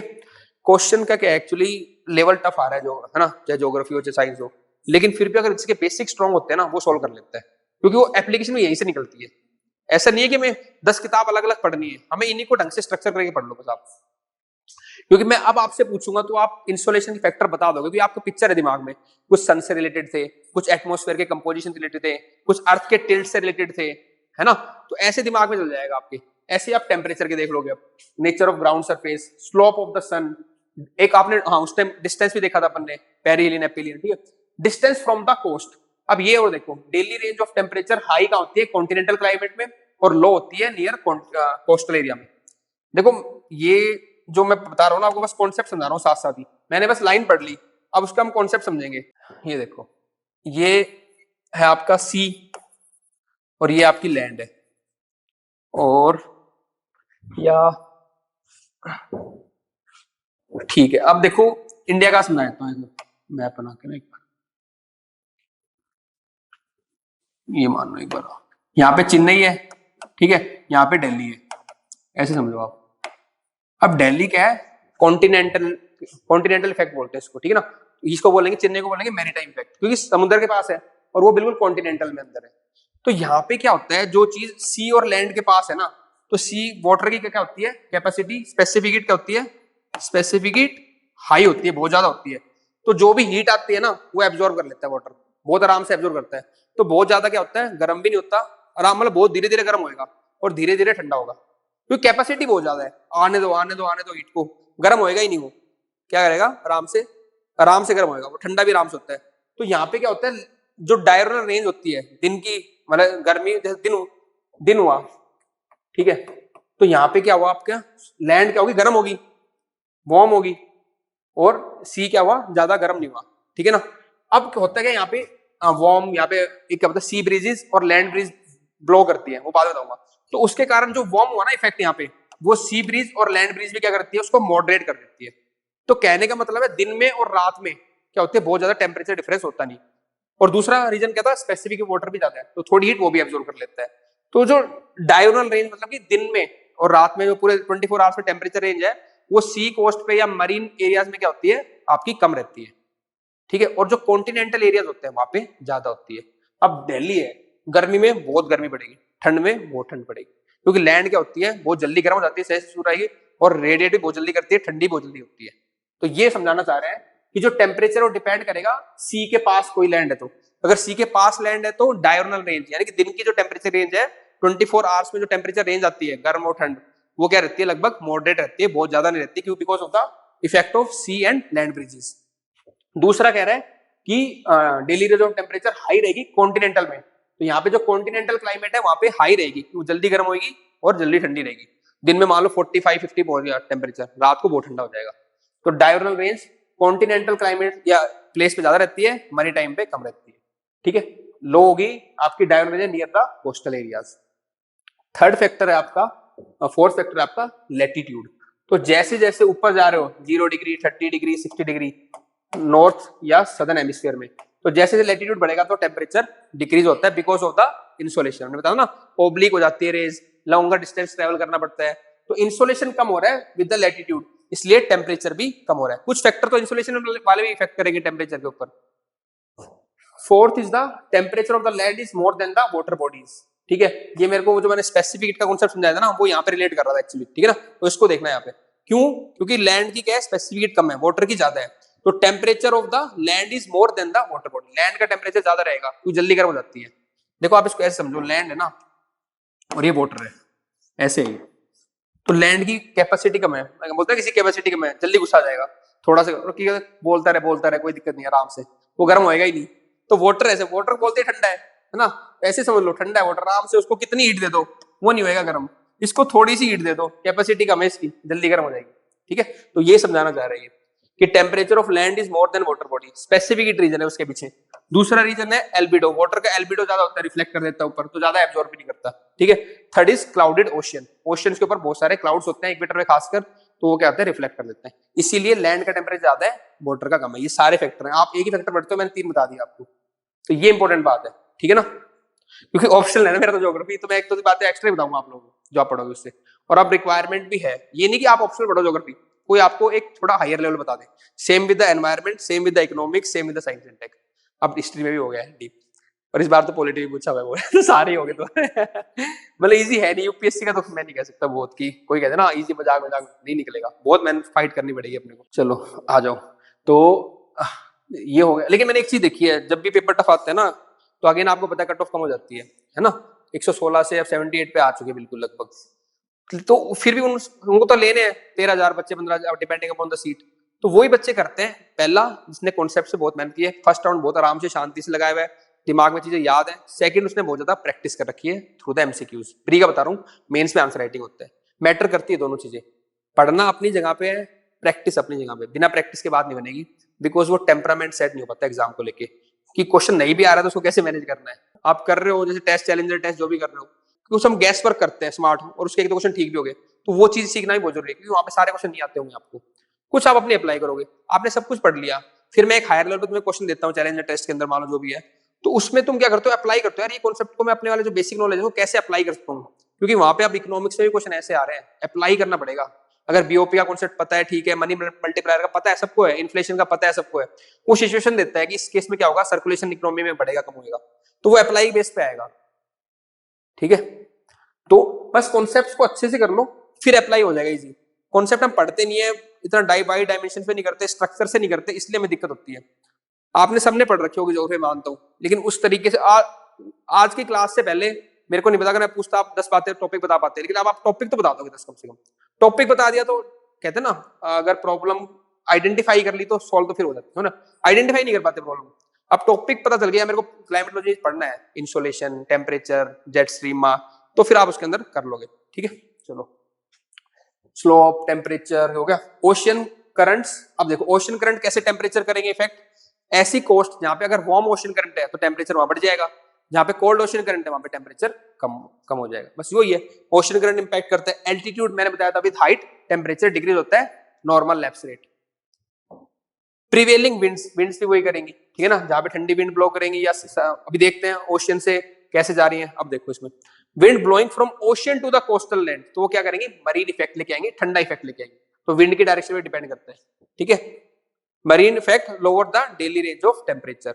रीडिस्ट्रीब्यूशन ऑफ टेम्परेचर कैसे, जो ट्रॉपिक्स पे हीट है, ठीक है, उसको रीडिस्ट्रीब्यूट करती है टुवर्ड्स द पोलर। तो विंड भी क्या करती है, नहीं तो ट्रॉपिक्स बहुत ज्यादा गर्म हो जाते हैं और पोल बहुत ज्यादा ठंडे जाते हैं, because of winds and ocean current there is a redistribution of heat. तो ये भी टेम्परेचर को डिटरमाइन करने में फैक्टर है winds. Wind blowing from low land to high latitude increases the temperature and vice versa. जो लो लैटिट्यूड यानी कि ट्रॉपिक्स से किधर जा रही है, पोल की तरफ, वो क्या करेंगे, टेम्परेचर को बढ़ा देती है, ठीक है ना, और जो पोल से इधर आ रही है ट्रॉपिक की तरफ वो टेम्परेचर को कम करती है, क्योंकि ठंडी विंड्स आती है पोल से वहां पे, और ट्रॉपिक से पोल की तरफ आती है गर्म विंड्स। तो उसी कारण कह रहे हैं डायरेक्शन ऑफ विंड्स के कारण। लोकल विंड्स, कहीं जैसे वार्म विंड आ गई, कहीं लोकल चिनुक हो गया, तो वहां पे टेम्परेचर को बढ़ा देगी। तो हमने क्या देखा विंड से, कैसी डायरेक्शन है। अगर ओशियन से कॉन्टिनेंट की तरफ जा रही है तो एक क्या होता है, कूलिंग इफेक्ट लेके आती है, ठीक है ना, मरीन इफेक्ट लेके आती है। उसे जो डायरनल डेली टेम्परेचर रेंज है वो कम हो जाती है। अगेन मैंने बताया, क्योंकि क्या करेगी, लैंड को ठंडा कर देगी, उतना गर्म नहीं होने देगी। सेकंड बताया रीडिस्ट्रीब्यूशन ऑफ टेम्परेचर, ट्रॉपिक से पोल का एक रीडिस्ट्रीब्यूट करती है टेम्परेचर को विंड्स। थर्ड बताया कि लो, वही रीडिस्ट्रीब्यूशन में आ गया, लो लैटिट्यूड से हाई लैटिट्यूड की तरफ जाती है जब, ठीक है ना। और fourth is the local winds, कई की जगह पे लोकल विंड्स भी होती है, कई वार्म विंड्स होती है, कई कोल्ड विंड्स होती है, तो अकॉर्डिंगली वो टेम्परेचर को बढ़ा देती है, कम कर देती है। तो ये फैक्टर हो गए विंड के। अभी याद होनी चाहिए मैं बस कि ground surface, slope, distance from the coast, temperature water bodies का ज्यादा होता है, ठीक है, तो टेम्परेचर ऑफ लैंड का ज्यादा होता है, तो जो वाटर लोकेशन वाटर के पास है उनका डायरेक्शनल रेंज कम रहेगा, ठीक है ना, लैंड के पास ज्यादा रहेगा। एल्टीट्यूड के साथ टेम्परेचर कम होता है, लैटिट्यूड के साथ टेम्परेचर कम होता है, ओशन करंट्स और विंड्स, ये सारे फैक्टर हैं आपके टेम्परेचर को जो इफेक्ट करते हैं। ये हो गया। अब आ जाओ एल्बिडो। तो एल्बिडो क्या होता है, जो आपकी the portion of the incident radiation reflected back from the surface of the body is called albedo. तो कोई भी एक सरफेस मान लो, अलग अलग सरफेस का अलग अलग एल्बिडो होता है, जो पोर्शन उसने रिफ्लेक्ट कर दिया उसको हम बोल देते हैं एल्बिडो, ठीक है। It is defined as the ratio of reflected radiation to the total intercepted radiation. मान लो अगर 100 रेडिएशन आई और स्नो ने क्या कर दिया, 90 रिफ्लेक्ट कर दी, तो उसका एल्बिडो 90 हाई हो गया, ठीक है ना। एक आई 100 रेडिएशन आई और ब्लैक सॉइल ने केवल 10 ही रिफ्लेक्ट की, तो उसका एल्बिडो कम हो गया। ये है, तो जितनी रेडिएशन आई उसमें से कितनी रिफ्लेक्ट कर दी, दैट इज द एल्बिडो, ठीक है ना। अब ये ऑर्डर पूछा होता है, इसलिए मैंने आपको ऑर्डर दे भी दिया, ऑर्डर अरेंज कराता है किसका ज्यादा है। तो फ्रेश स्नो जो एकदम से गिरी है, फ्रेश बिल्कुल, उसका सबसे ज्यादा रहता है, मैक्सिमम रिफ्लेक्ट कर देती है फ्रेश स्नो। फिर डेजर्ट, लाइट कलर है ना डेजर्ट का, ग्रेनी। फिर थर्ड फॉरेस्ट, ठीक है, फिर ब्लैक सॉइल, फिर ocean water and then land maximum absorb करती है। तो ये एक ऑर्डर याद कर लेना अपना, प्री के लिए इंपॉर्टेंट है, किसका, एल्बिडो का। फिर कुछ और मैंने फिगर के थ्रू दे रखा है, देखो 0.09 स्नो का है ना, सॉइल का कम हो गया एल्बिडो, जो हम डिस्कस कर रहे थे वही सेम चीजें यहाँ पे लिखनी है। और अच्छा, अब ये आ गया हीट बजट। एक्चुअली ये तो पता है, देखो बेसिक हमें क्या है कि हीट बजट क्या है, जितनी रेज आएंगी उतनी वापस चली जाएगी। हाँ, वो थोड़ा देखना है, उसका मैं रीजन बताता हूँ, पहले मैं नहीं कराता, अब क्यों करा रहा हूँ, क्योंकि हीट बजट का क्वेश्चन है, एक बच्चा आएगा जो कह रहा है मेरे को आता है, वो यही लिख के आएगा भाई जितनी रेज आई उतनी चलेगी, that is not the heat budget. और जो उसने थोड़ा एफर्ट कर लिए वो डायग्राम भी बना देगा उसका, तो एग्जामिनर को इफेक्ट पड़ेगा ना, साइड में डायग्राम बनाया बच्चा मेहनत करके आया, तो वो में इंपैक्ट तो सभी लिख देंगे, और उसके जो चेंजेस हो रहे हैं ग्लोबल वार्मिंग वो भी सब लिख देंगे। एक डायग्राम जो आपका एक्स्ट्रा मार्क्स लाएगा वो है। और आप इंटरनेट देख लो, बुक्स देख लो, डायग्राम बहुत कॉम्प्लिकेटेड है। मतलब मैंने भी ऑप्शनल के टाइम भी इतना याद नहीं कर पाता था उसको, आज मैंने तुम्हारे लिए सिंप्लीफाई कर दिया इस चीज को कि भाई ठीक है, समझ में आना चाहिए बच्चों को, ये बात है। और आप देखना इसके बाद आपको समझ ही आ जाएगा, मतलब इतना है नहीं कॉम्प्लेक्स। मतलब मैंने इतनी सारी इमेजेस पिक की 5-6, उनमें किसी में नहीं बनी, फिर मैंने खुद हाथ से एंड्रो किया डायग्राम, अब तुम्हें समझ में आएगा डायग्राम ये, ठीक है। चलो, तो पहले तो डेफिनेशन उन बच्चों के लिए जो कह रहे आते हैं तो फिर उनको याद कर, ठीक है। Average temperature of the earth remain more or less constant, it is possible because of the balance between the amount of incoming solar radiation and amount of outgoing. जो मैंने पहले बात की थी कि इंसोलेशन जितना है उतना रिफ्लेक्ट हो जाता है, इसलिए अर्थ का टेम्परेचर क्या है, बैलेंस रहता है almost. The earth receive certain amount of insolation in the short wave form, the visible part of ultraviolet, और एमिट बैक करता है लॉन्ग वेव। सारी बातें हम कर चुके हैं, शॉर्ट वेव रिसीव करेगा, लॉन्ग वेव एमिट कर देगा, ठीक है। Through this give and take, the heating budget, the earth maintains a constant temperature.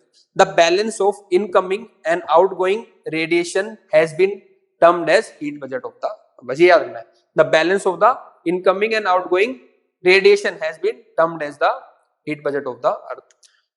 और अगर कोई ज्यादा और स्मार्ट होता है वो लिख देता है as per WMO, चाहे लिखे as per कोई ऑर्गेनाइजेशन का नाम, heat budget is this, तो उसको थोड़ा लगता है इसको पढ़ गया है एक नंबर। तो ये इंट्रोडक्शन में आप आंसर राइटिंग बताऊंगा कैसे करना है। एक तो सिंपल लिखेगा, एक as per WMO the balance, WMO भी यही कहेगा और थोड़ी कुछ कहेगा अलग उसको, पर ठीक है ना। तो वो लिख के डब्ल्यूएमओ का उनका नाम चेप देगा पूरा। अब स्मार्ट हो रहे बच्चे, ऐसे ही करते हैं। अब बात है हम डायग्राम कैसे बनाएंगे, तो इसमें बस हमें सिंपल ये बात दिखानी है भाई 100 यूनिट आई थी और 100 यूनिट ही वापस चलेगी, ठीक है। 2-3 बातें याद कर लेंगे। तो जो 100 यूनिट्स आई थी आपकी, तो टोटल रेडिएशन इनकमिंग इंसोलेशन बोलते हैं, इनकमिंग सोलर रेडिएशन, इंसोलेशन। तो ये एग्जांपल मैं मान रहा हूँ कि 100 रेडिएशन आई आपकी, ठीक है, तो 100 में ना 35 तो डायरेक्टली स्पेस से रिफ्लेक्ट होगी है, मतलब अर्थ के सरफेस पे आई नहीं, वो स्पेस से ही रिफ्लेक्ट होगी 35 तो एक तो नंबर ये याद रख लो 35 reflected back into the space 35। फिर एटमॉस्फेयर के अंदर जो आई वो है आपकी 65 धीरे धीरे, ठीक है, मतलब पूरी जो एटमॉस्फेयर की आई, अब उसमें से जो एटमॉस्फेयर ने एब्जॉर्ब की, जैसे मान लो रेडिएशन आई 100, उसमें 35 तो आउटर स्पेस से पहले चलेगी, अब हमारे पास एटमॉस्फेयर में आ रही है 65, उसमें जो एब्जॉर्ब की एटमॉस्फेयर में वो थी 14, और जो अर्थ ने या सॉइल ने एब्जॉर्ब की वो थी 51। तो 65 आई तो एटमॉस्फेयर में कितनी होगी 14 होगी, और जो 51 आई वो अपने अर्थ ने या सॉइल ने एब्जॉर्ब कर ली। तो ये काम पहले किसका होगा, एब्जॉर्प्शन का। अब हम बात करेंगे रिफ्लेक्शन का या एमिशन का। तो एक तो 35 तो जा चुकी थी पहले, 65 को रिफ्लेक्ट करवाना है, ठीक है ना। तो अब ये जो आपका अर्थ है या सॉइल है, इसमें से जो 17 है वो तो डायरेक्टली क्या होगी, स्पेस में रिफ्लेक्ट होगी, तो लिख दिया मैंने ejected directly to the space. और जो 34 है वो किसने कर ली वापस एटमॉस्फेयर में, वापस एटमॉस्फेयर में एब्जॉर्ब होगी। तो ऑलरेडी पहले 14 यहाँ पे थी, 34 यहाँ पे थी, मिलके क्या होगी 48। तो 48 फिर यहां से एटमॉस्फेयर से जाएगी आउटर स्पेस में, तो कितनी होगी 48 और 17 65, 35 पहले वहां जा चुकी थी। अब दोबारा देखो कितनी आई थी 100, अब आप खुद ही कर लोगे, 100 से 35 तो वापस डायरेक्ट भेज दोगे, 35 तो स्पेस में चलेगी, 65 हमारे आ रही थी एटमॉस्फेयर, 14 एब्जॉर्ब की एटमॉस्फेयर में, सॉइल के पास कितनी आई या लैंड के पास कितनी आई 51, 51 में से 17 तो डायरेक्ट इसने भेज दी स्पेस में, ठीक है, 7 और 34 एटमॉस्फेयर ने एब्जॉर्ब की, 14 और 34 वापस जाएंगी स्पेस में 48, 17 35 को कर लो 100 आ जाएगा सारा। अब ये इतना सिंप्लीफाइड हो गया डायग्राम, अब नहीं बोलोगे 100 65 35 65 14 51 सेटल्ड, 51 से डायरेक्ट निकाल दो 17 बार, 34 17 हो गए, है ना, यहाँ पे हो गया 34 14 सॉरी, ठीक है ना, 34 14 48 बार, 14 17 35 100, मतलब इस तरीके से हो जाएगा। इसको भी मैं ब्रेक कर रहा था 35 में डिफरेंट, फिर मैं बोला ज्यादा डीप हो जाएगा, उसको भी है जो आपने बताया ना, यहाँ पे अलग अलग चीजें होते हैं पार्टिकल्स, जो वहीं पे एटमॉस्फेयर से अपर एटमॉस्फेयर से उसको कर देते डाइवर्ट। हाँ, ये ट्रोपोस्फेयर स्ट्रेटोस्फेयर में एंट्री होगी इसमें,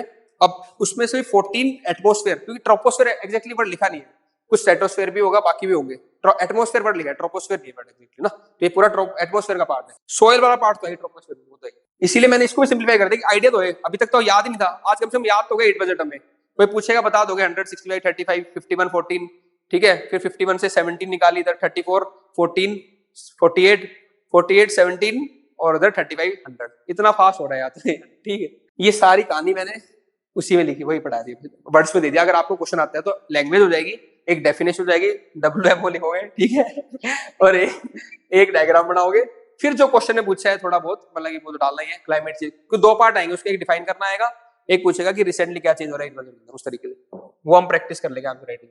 अब देखो ये अगेन कुछ बेसिक कॉन्सेप्ट है, मैंने लिख दिया है यहाँ पे, कंडक्शन क्या होता है, कन्वेक्शन क्या होता है, रेडिएशन क्या होता है, ऐसे में आगे आपको एक कॉन्सेप्ट और समझा दूंगा, रिलेटिव ह्यूमिडिटी क्या होता है, एब्सोल्यूट ह्यूमिडिटी क्या होता है, स्पेसिफिक ह्यूमिडिटी क्या होती है, तो बेसिक अगर आपको पता होंगे तो अगेन वो सब चीजें आपको हेल्प करेगी। अब फिर समझ लो, मैंने आपको पहले भी कराया था कोरेजन, कोरेजन, एट्रिशन, एब्रेशन, वो सारे जियोमॉर्फोलॉजी में कराए थे, अब वो देख लेना 5 वीडियोस है ना, जो आप फर्स्ट टाइम कर रहे हो जियोमॉर्फोलॉजी की 5 वीडियोस आप देखना, डाउट्स मैं आपको क्लास कर लूंगा, ठीक है ना, उनको देखते चलना साथ साथ, ताकि आपके जो पहले वाले कॉन्सेप्ट है वो भी ब्रश हो जाए, 5 ही क्लास है, ठीक। हाँ, कंडक्शन, कन्वेक्शन, रेडिएशन, अब इसमें कुछ भी लिखा हो मेरे को मैटर नहीं करता, मेरे को तो याद है चीजें, वो कैसे है, कंडक्शन का दिमाग में आती है, मेरे दिमाग में सॉलिड, बस इतना याद होना चाहिए कि कोई ये सॉलिड है और ये भी सॉलिड है, अगर ये गर्म है, इसे टच हो गया सॉलिड तो इसको भी गर्म कर देगा, तो कंडक्शन से दिमाग में आता है सॉलिड पार्टिकल, पार्टिकल के थ्रू मूवमेंट टच होती है। हाँ, सेकंड हमें याद आता है कन्वेक्शन, जो कि फ्लूइड या गैसेस में होता है, उसमें मैंने आपको समझा दिया, एक वार्म लेयर होगी वो राइज करेगी, या वार्म फ्लूइड है वो राइज करेगा, उससे जो कन्वेक्शन करंट होगा उससे मूवमेंट होती है, दैट इज योर कन्वेक्शन। तो नीचे वाली ये गर्म है, राइज करे तो ऊपर वाले को भी गर्म करती जाएगी। थर्ड इज योर रेडिएशन, जो भी इलेक्ट्रोमैग्नेटिक वेव्स होती हैं, ठीक है ना, अल्ट्रावायलेट रेज, बाकी रेज, तो उनके कारण जो हीटिंग होती है उसको बोलते हैं हम रेडिएशन। 3 टाइप की हीटिंग होगी, कंडक्शन, कन्वेक्शन, रेडिएशन। अब इनके बेसिस पे एप्लीकेशन जो आएगी वो आप उस हिसाब से मैनेज कर लो, पहले कॉन्सेप्ट होना चाहिए। Heat transfer occur between objects direct by the contact में, डायरेक्ट कांटेक्ट से बताया था सॉलिड में, हीट ट्रांसफर कैसे हो रहा है? विद द फ्लूइड, गर्म हीट ऊपर की तरफ जा रही है थ्रू द करंट्स, और जो कन्वेक्शन करंट करा था मेंटल के अंदर वो भी किया था, और यहाँ पे एटमॉस्फेयर के अंदर, तो करंट्स के थ्रू हीट ट्रांसफर हो रही है तो कन्वेक्शन, डायरेक्ट कॉन्टेक्ट से हो रही है तो कंडक्शन, और जो हीट ट्रांसफर किसके कारण है? अगर वेव्स के कारण, रेडिएशन के कारण, that is your radiation. Heat transfer occur through the electromagnetic waves without involving particles, इसमें पार्टिकल नहीं होते, केवल इलेक्ट्रोमैग्नेटिक वेव्स अगर हीट ट्रांसफर कर रही है तो उसको हम क्या बोलते हैं? आपका रेडिएशन। सब्लिमेशन अलग चीज है ना? सब्लिमेशन में क्या होता है? कोई एक फॉर्म है, मान लो सॉलिड है, वो लिक्विड कन्वर्ट नहीं, सीधा गैस में कन्वर्ट होगा, दैट इज डिफरेंट थिंग। ये तीन तरीके हैं हीट ट्रांसफर के। ऐसे तो कॉन्सेप्ट तो बहुत सारे हैं, मेरे को सर लेटेंट हीट भी है, जो यहाँ पे क्या फिट हो रहा है? मेरे को कहेगी इकोसिस्टम भी है, तो मैं क्या करूंगा? कॉन्सेप्ट है बहुत सारे, कॉन्सेप्ट यहाँ पे फिट करना है, स्ट्रक्चर दिमाग में, ठीक है, चल शाबाश। अब आजा, ये कट गया, लैटिट्यूडनल लिखा है। अब तुम्हें सब पता है लैटिट्यूडनल हीट बैलेंस हो ही रहा है, लैटिट्यूडनल हीट बैलेंस, तो इसको मत देखो, कुछ सोचो लैटिट्यूडनल हीट बैलेंस क्या होगा।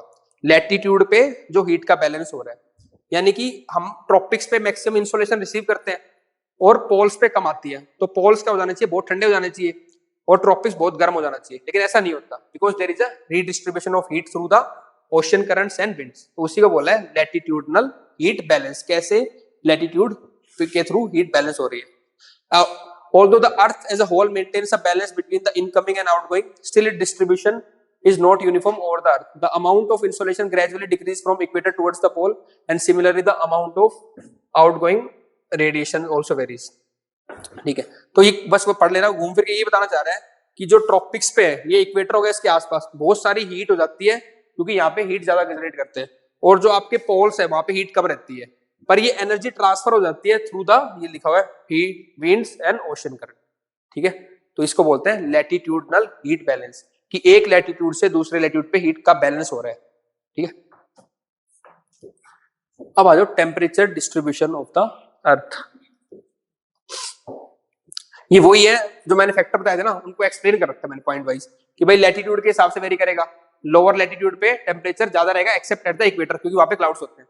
फिर altitude, distance from the coast, terrestrial radiations, ocean currents prevailing, सारा वही है, उसको एक्सप्लेन कर रखा है पॉइंट्स को। एयर मासेस, ठीक है, जहां पे वार्म एयर मास होंगे वहां पे टेम्परेचर बढ़ जाएगा, जहां कोल्ड एयर मास होगा वहां टेम्परेचर कम हो जाएगा, सेम है।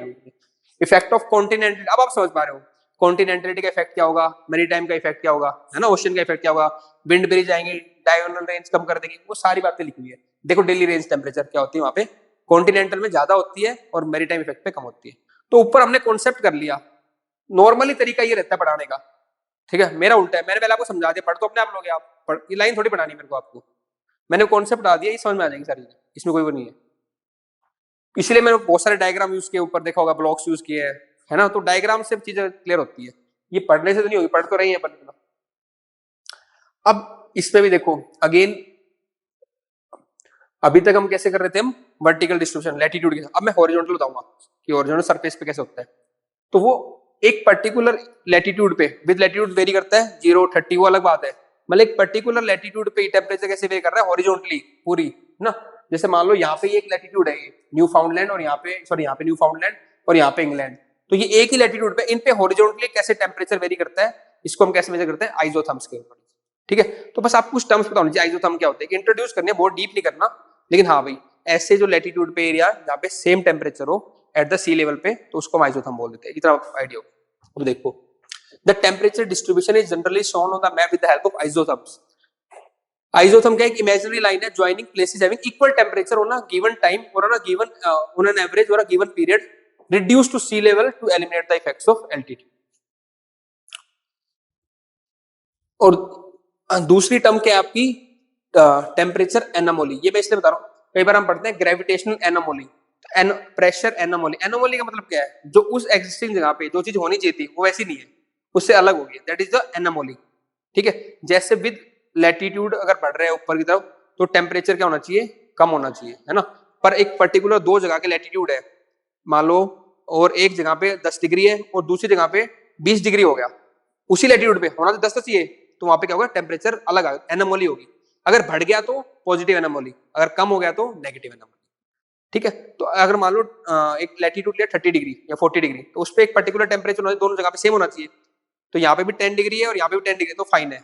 अगर यहाँ पे 10 डिग्री एक जगह पे हो, दूसरी जगह 20 हो गया तो पॉजिटिव एनोमली, और 10 है, यहाँ पे 5 हो गया तो नेगेटिव एनोमली। ये देखो, the difference between the mean temperature of a place and the mean temperature of its latitude is called as the temperature anomaly. अगर पॉजिटिव होगा जब लोकल टेम्परेचर क्या होगा, ज्यादा होगा compare to the latitude temperature. वही मैं आपको समझा रहा हूँ, दोबारा कंडीशन बता देता हूँ आपको। मेजर करना है एक लैटिट्यूड पे, ये देखो ये लैटिट्यूड, इस लैटिट्यूड का ये सारे लैटिट्यूड दे रखे हैं ना, इनका एक फिक्स टेम्परेचर है, इस पे इतना रहता है। तो अगर यहाँ पे 10 डिग्री टेम्परेचर होना चाहिए तो एक प्लेस ए है एक प्लेस बी है, तो प्लेस ए का तो 10 डिग्री है, ठीक है। अगर उसी लैटिट्यूड पे सेम लैटिट्यूड डिग्री सेंटीग्रेड लिए, मान लो नॉर्थ नदर हेमिस्फीयर की बात कर रहे हैं, 10 डिग्री नॉर्थ हेमिस्फीयर की बात कर रहे हैं, और यहाँ पे स्कोर कर लो 40 डिग्री कर लो, 40 डिग्री नदर हेमिस्फीयर, तो यहाँ पे 10 डिग्री सेंटीग्रेड टेम्परेचर है अगर, तो अगर बी पे 15 डिग्री टेम्परेचर है तो पहली बात तो एनोमली आ गई। अगर 10 रहता तो कोई एनोमली नहीं थी, फिर तो ठीक था। तो टेम्परेचर यानी कि चेंज है, अगर बढ़ गया है टेम्परेचर पॉजिटिव तो क्या हो गया, एनोमली पॉजिटिव है। और अगर टेम्परेचर 5 डिग्री हो गया, यहाँ पे होना चाहिए था 10 पर है 5, तो क्या है, नेगेटिव। क्योंकि लोकल टेम्परेचर क्या है, जो है आपका less than average temperature. Average temperature क्या था यहाँ पे 10 डिग्री, तो जो लोकल टेम्परेचर है that is the less than the average temperature, तो होगा नेगेटिव एनोमली। एनोमली जहां भी आ जाए समझ लेना कि कुछ जो नॉर्मल ट्रेंड है उससे कुछ चेंज हो रही है। तो टेम्परेचर एनोमली क्या होगा, टेम्परेचर चेंज होगा, एक लैटिट्यूड पे कुछ फिक्स होते हैं टेम्परेचर, उनसे अगर चेंज हो रहा है तो एनोमली होगी पॉजिटिव और नेगेटिव। ये मैं आपको इसलिए एग्जांपल दे रहा हूँ क्योंकि जैसे न्यू फाउंडलैंड का एरिया यूएसए में, ठीक है, वो हो गया है ना, और थोड़ा ऊपर जाओगे लैब्राडोर का एरिया कनाडा में, है ना, तो वहां पे ठंडा रहता है एरिया लैब्राडोर। उसी के कोरस्पॉन्डिंग अगर ब्रिटेन का एरिया है वहां पे, तो वो कंपेरेटिवली वार्म रहता है वहां पे। तो वो सेम लैटिट्यूड लगभग सेम ही है उस एरिया का, लेकिन वो वार्म क्यों है वहां पे, because of the gulf stream. तो गल्फ स्ट्रीम वो आगे बढ़ाएंगे, तो गल्फ स्ट्रीम के कारण क्या होगा, टेम्परेचर बढ़ गया वहां पे, तो कैसी एनोमली होगी, पॉजिटिव एनोमली होगी। लैटिट्यूड सेम ही आ रहा है उस एरिया का, देखना यहाँ पे दिखाता हूँ।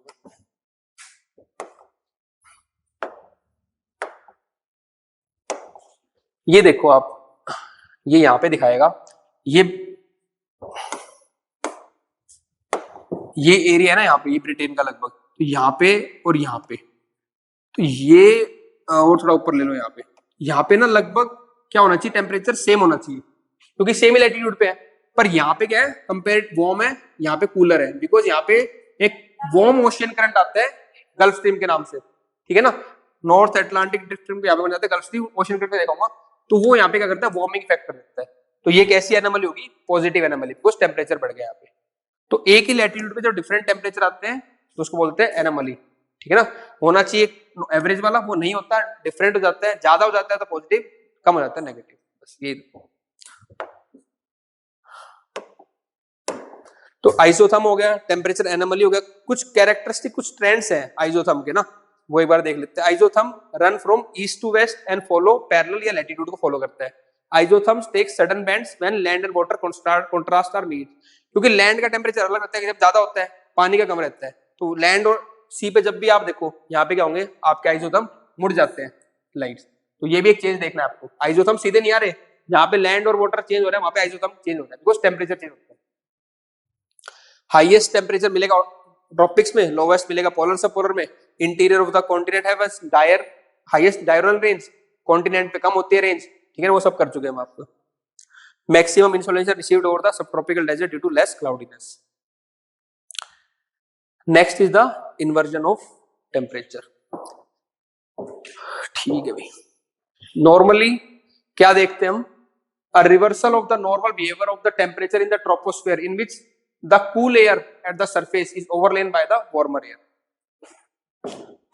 पहले आप नॉर्मल कंडीशन देखो, नॉर्मल कंडीशन ये है, इसमें क्या होता है, आपके पहले वार्म एयर होती है, ठीक है, जैसे जैसे ऊपर जाते हो, मैं आपको क्या बता रहा था, टेम्परेचर कम होता है, तो पहले आपकी कूलर एयर है फिर कोल्ड एयर है।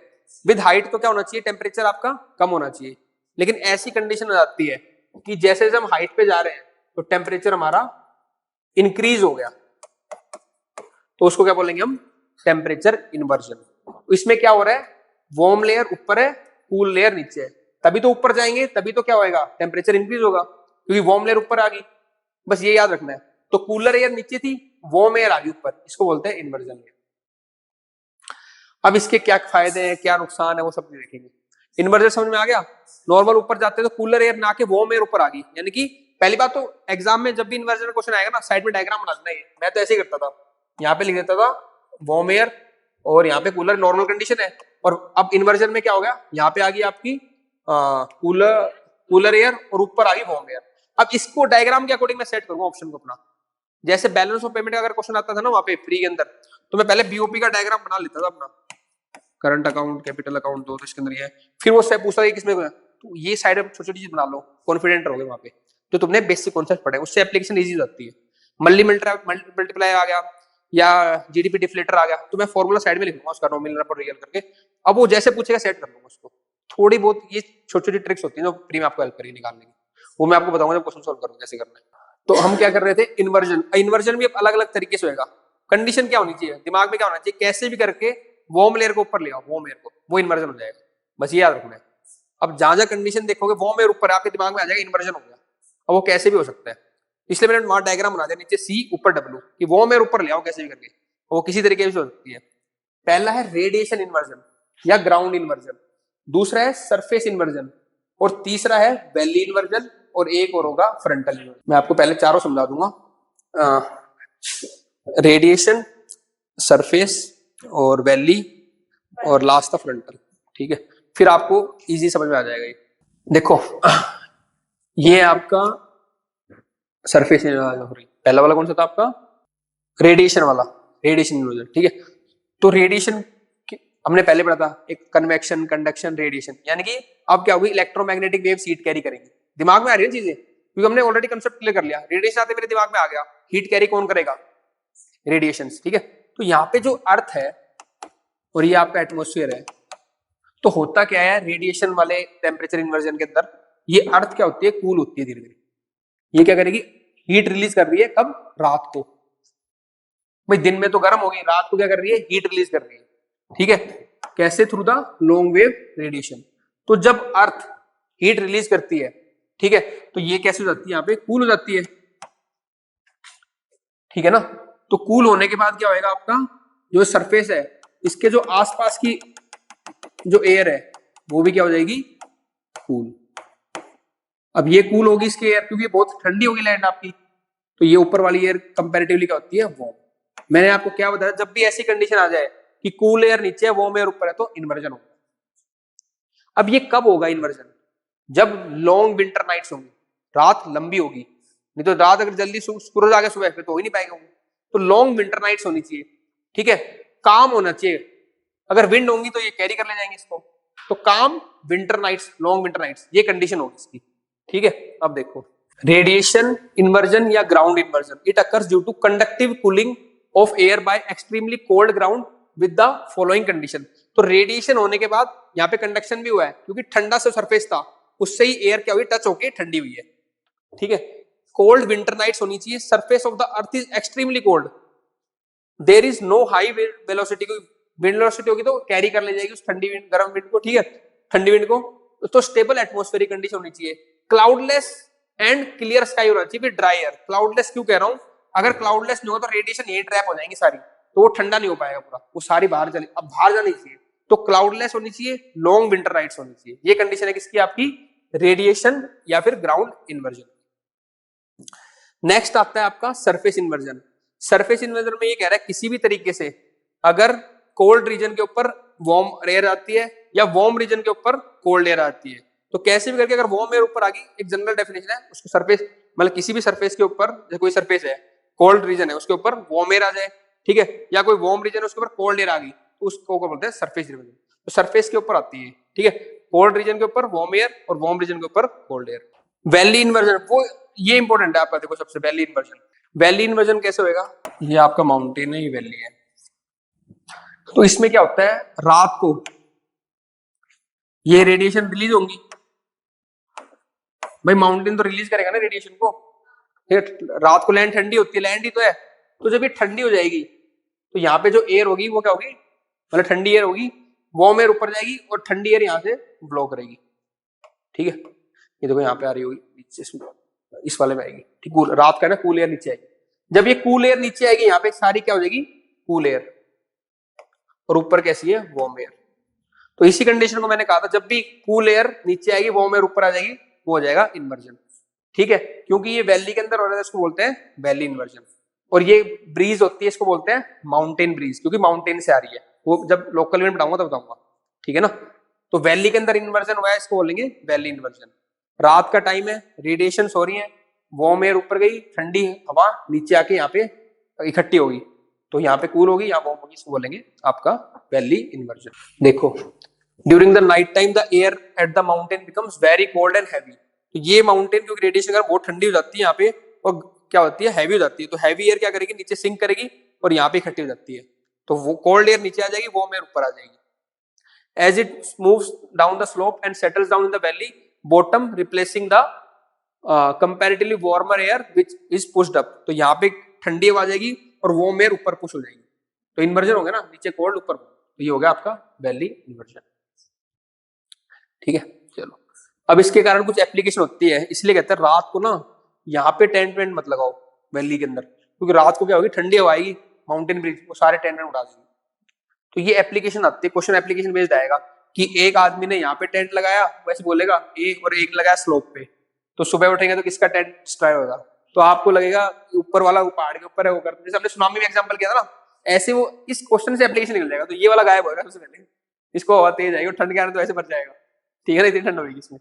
इसलिए आप देखना मोस्टली रिजॉर्ट्स होंगे बहुत वैली में नहीं होते, स्लोप के ऊपर होते हैं, ठीक है ना। ये शायद मैंने लिखा होगा, पता नहीं लिखा होगा, लेकिन ये बेसिक बात है, ठीक है। Sometime हो गया freezing point, हाँ, sometime the temperature of the air in the valley reaches below freezing point, whereas air at the higher latitude remains comparatively warm. As a result, the trees along the lower slopes are bitten by the frost।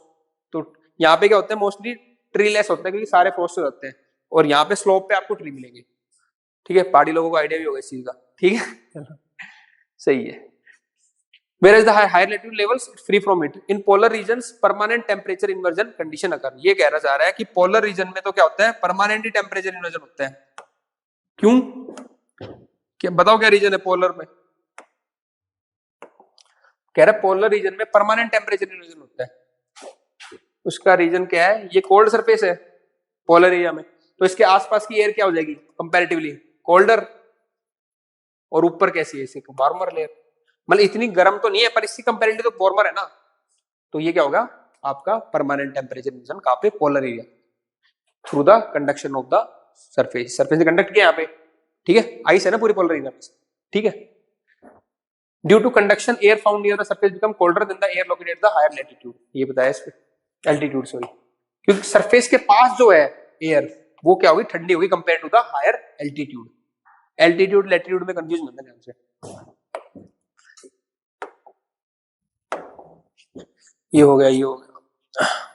अब आता है frontal inversion. तो पहला मैंने आपको करवाया था radiation inversion, दूसरा कराया सरफेस इन्वर्जन, थर्ड हमने किया वैली, फोर्थ है फ्रंटल, जहां पे दो फ्रंट मिल जाएंगे। तो आगे साइक्लोन्स में पढ़ाऊंगा, ठीक है ना। जब टेम्परेट साइक्लोन बनते हैं तो एक वार्म एयर होती है, एक होती है आपकी कोल्ड एयर, तो वो मिलके क्या होता है, फ्रंट्स बनाते हैं, ठीक है। तो बस ये साइक्लोन से रिलेटेड जो रेडिएशन होती है आपकी, होती है इन्वर्जन होता है, उसको बोलते हैं हम आपका फ्रंटल। अब होएगा क्या, सोचो, एक साइक्लोन आया कोल्ड ऊपर से पोलर एरिया से, दूसरा आया ट्रॉपिक एरिया से वार्म, ठीक है। तो जब ये वार्म और कोल्ड मिलते हैं और फ्रंट्स बनते हैं, ठीक है ना, कोल्ड फ्रंट वार्म फ्रंट, तो बीच में से क्या होता है, गर्म एयर लाइट होगी वो ऊपर जाएगी, कोल्ड एयर हैवी होती है वो नीचे जाती है। तो जब भी दो फ्रंट मिलते हैं तो क्या होता है, वार्म एयर राइज कर जाती है ऊपर, कोल्ड एयर हैवी होने के कारण नीचे सेटल रहती है, तो कंडीशन हमारी अचीव होगी, ऊपर वार्म एयर नीचे कोल्ड एयर, तो यही कंडीशन हमें लानी थी। तो जब फ्रंट के कारण ये कंडीशन अचीव होती है उसको बोलते हैं फ्रंटल इन्वर्जन, बस वही है। फ्रंट और cyclone warm air rises over the cold air, cold, when the warm and the cold front meets, the warm front rises up and being heavier than the cold front sinks down, it results in the formation of frontal inversion. It has a considerable slope, ऐसे slope है, ठीक है ना, whereas the other inversion are nearly horizontal. It takes place in the temperate zone and causes cyclonic condition result in the precipitation. जब मैं बताऊंगा आपको different slopes के अकॉर्डिंग अलग अलग precipitation होती है, temperate cyclone में करेंगे, ठीक है। अब frontal inversion is unstable and destroyed as a weather changes, और धीरे धीरे देखना, पहले बारिश होगी, फिर सनलाइट आएगी, वो पूरा टेम्परेचर चेंज होता है, और धीरे धीरे फ्रंटल इन्वर्जन डिस्ट्रॉय हो जाता है, और क्या होता है, इन्वर्जन आपका खत्म हो जाता है, थोड़े टाइम के लिए रहता है। अब क्या सिग्निफिकेंस देखते हैं इसका, ठीक है ना, सिग्निफिकेंस क्या है आपका टेम्परेचर इन्वर्जन का, ठीक है। Fog is form due to the situation of warm air above the cold air. जब वार्म एयर कोल्ड एयर मिलती है तो अगेन आपकी फॉग बन जाती है। इन्वर्जन का पहला वो क्या है आपका significance, lead to the formation of fog. ऊपर जब हम रेडिएशन इन्वर्जन कर रहे हैं तो आप बनती है रेडिएशन फॉग। फ्रंटल इन्वर्जन कर रहे हैं तो फ्रंटल फॉग। ऐसे लिखा ना, अगर फॉग का कुछ ना आए तो चार फॉग, चार रेडिएशन, चार फॉग बना देना, ठीक है ना। तो क्या पता कर रहे हैं यार, ठीक है, कम से कम वो ये देखेगा बंदे ने वर्ड तो लिखा, फ्रंटल फॉग लिख दिया, रेडिएशन फॉग लिख दिया, बाकी एक जो बच्चा जो नॉर्मल पढ़ेगा फॉग ही लिख के आएगा चारों में। आपने दो वर्ड तो लग दे दिया उससे, मेन से वो चीज नोट करता है। मैं एज एग्जामिनर इवैल्यूएट करूंगा तो एक तो फॉग लिखा जा रहा है, एक ने फ्रंटल लिखा, रेडिएशन, दो फॉग लिखे, तो कहीं ना कहीं आधा नंबर दूंगा ना, और उसको ज्यादा मैं, ठीक है ना। इट प्रमोट्स, ये अच्छा बताऊंगा आपको, समझाऊंगा, ये इस पे क्वेश्चन आ चुके हैं मेंस के अंदर कि इन्वर्जन की जो कंडीशन है उसमें क्या कहना चाह रहा है कि एक क्वेश्चन आया था कि दिल्ली में ज्यादा पॉल्यूशन मतलब कि क्यों है कंपेयर टू चेन्नई या मुंबई कोस्टल सिटीज। तो उसमें एक रीजन था उसका कि टेम्परेचर इन्वर्जन होता है दिल्ली में ठंड में। अब होता क्या है देखो, दिल्ली मैंने आपको क्या बताया था, कॉन्टिनेंटल इफेक्ट है, बहुत ठंडी होगी, है ना, लॉन्ग विंटर नाइट्स होती है यहाँ पे। अब देखो विंटर के टाइम बता रहा हूं मैं आपको, एक दिल्ली का एग्जांपल लेते हैं। तो वहां पे क्या हुआ, दिल्ली में ठंड पड़ रही है पूरी रात को, है ना, रेडिएशन हो रही है, रेडिएशन, तो रेडिएशन ने क्या कर दिया, कोल्ड कर दिया सरफेस को लंबी, ठीक है। तो इसके आसपास की जो एयर है वो सारी क्या होगी आपकी, कोल्ड होगी। तो जो ऊपर डायग्राम देखा था ना हमने, ये देखो, ये कंडीशन होती है वहां पे दिल्ली में, ये सिखाना चाह रहा था मैं आपको कि सरफेस कोल्ड हो गया, कोल्ड एयर यहाँ पे आ गई है और इसके ऊपर वार्म एयर है, ठीक है, कोल्ड एयर यहाँ पे आ गई सरफेस के। अब जो भी पॉल्यूशन हो रहा है वो तो कंटिन्यू चल रहा है अपना पॉल्यूशन। तो अगर यहाँ पे नॉर्मल कंडीशन होती, गर्मी होती, तो वार्म एयर का काम क्या है, राइज करना, तो ये क्या करती, पोल्यूटेंट्स को ऊपर ले जाके डिफरेंट जगह रीडिस्ट्रीब्यूट कर देती वार्म एयर। पर यहाँ पे सर्दियों में क्या हो गया, कोल्ड एयर ऊपर आ गई जिसने एक स्टेबल लेयर बना ली, तो जो पॉल्यूशन होता है वो सारा यहाँ पे फैल जाता है, वो ऊपर रीडिस्ट्रीब्यूट हो ही नहीं पाता। इसीलिए सर्दियों में दिल्ली में ज्यादा होती है आपकी क्या, pollution condition compare to the coastal region. वहां पे क्या होगा, सी और लैंड ब्रीज को क्या कर देंगे, डिस्ट्रीब्यूट कर देंगे, और इतनी ज्यादा वहां पे टेम्परेचर इन्वर्जन नहीं होता। तो टेम्परेचर एक बच्चा वही लिख के आ रहा है कि हाँ ऑटोमोबाइल चल रहे हैं, ये क्वेश्चन पेपर 1 के अंदर था, ज्योग्राफी के अंदर, जीएस पेपर 1 के अंदर, तो पूछा होगा भाई दिल्ली में क्यों पॉल्यूशन ज्यादा है इस तरीके से कंपेयर टू अदर सिटीज। तो एक बच्चा वही पॉल्यूशन है सर, वहां पे थर्मल पावर प्लांट है बदरपुर में, एक ने वो बातें तो लिखी, प्लस ने 2 कीवर्ड और डाल दिए उसने कि सर वहां पे टेम्परेचर इन्वर्जन कंडीशन भी होती है, मेरे को पता है थोड़ा ना इसलिए, और मरीन इफेक्ट में लैंड और सी ब्रीज का भी फर्क पड़ता है। तो उसने देखा यार ज्योग्राफी की टर्म डाल दी इसने तो, और 3 जनरल तो सबने मारी थी, तो उसको मिलेंगे 3 नंबर, इसको मिलेंगे 5 नंबर, इतना फर्क आता है। तो पेपर की थीम भी समझनी है, जीएस 1 के अंदर ज्योग्राफी के टर्म डालने हैं, सोसाइटी के टर्म डालने का सोसाइटी के, पेपर 2 के अंदर गवर्नेंस के वर्ड्स डालने हैं। यही क्वेश्चन अगर पेपर 2 के अंदर होता और पॉल्यूशन कंट्रोल का, तो हम गवर्नेंस मेजर देखते हैं, नेशनल क्लाइमेट एक्शन प्लान हो गया, ठीक है, ग्रेडेड एक्शन प्लान हो गया एनसीटी का, तो ओरिएंटेशन चेंज होता है। क्वेश्चन पेपर 3 के अंदर होता है, मैं एनवायरमेंट पर्सपेक्टिव डालता है इसके अंदर, वो भी तो चेंज करना है। हालांकि मल्टी डायमेंशनल ठीक है, जीएस 1 भी डालेंगे, अब तूने 5 पॉइंट लिखने हैं, 3 तूने जीएस 1 के ज्योग्राफी के डाल दिए, वहां पे एनवायरमेंट का 1 लिखा, तो गड़बड़ी है ना, 4 एनवायरमेंट के लिख दो, 1 ज्योग्राफी का लिख दो, वो थीम चेंज करनी है।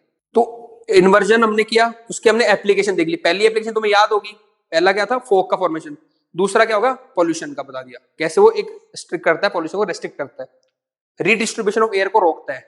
नेक्स्ट आ जाओ फोग, जो हमने पढ़ा था ऊपर से एक बॉक्स में डाल दिया मैंने। अब करना क्या है, जब भी वार्म एयर कूल एयर से मिलेगी तो आपकी क्या होगी, फॉग बनेगी। दूसरा एक कॉन्सेप्ट याद रखना है, जो मैंने क्वेश्चन में दिया था, अभिषेक ने किया है चैलेंजर टेस्ट के अंदर, मोस्टली जो फॉग बनती है वो आपके लोअर एटमोस्फेयर बनती है, ट्रोपोस्फेयर में, ठीक है। सेकंड थर्ड कॉन्सेप्ट इससे रिलेटेड क्या है कि मोस्टली जो फॉग बनती है सी के ऊपर ज्यादा बनती है, क्योंकि वहां मॉइस्ट एयर होती है कंपेयर टू लैंड। ये 2 दिन ट्रेंड याद रखना। प्रोसेस आपको बदल गया, ऑब्जर्वेशन आपको बदल गई। तो प्रोसेस क्या था, जब भी वार्म एयर कोल्ड एयर मिलेंगी तब बनेगा fog.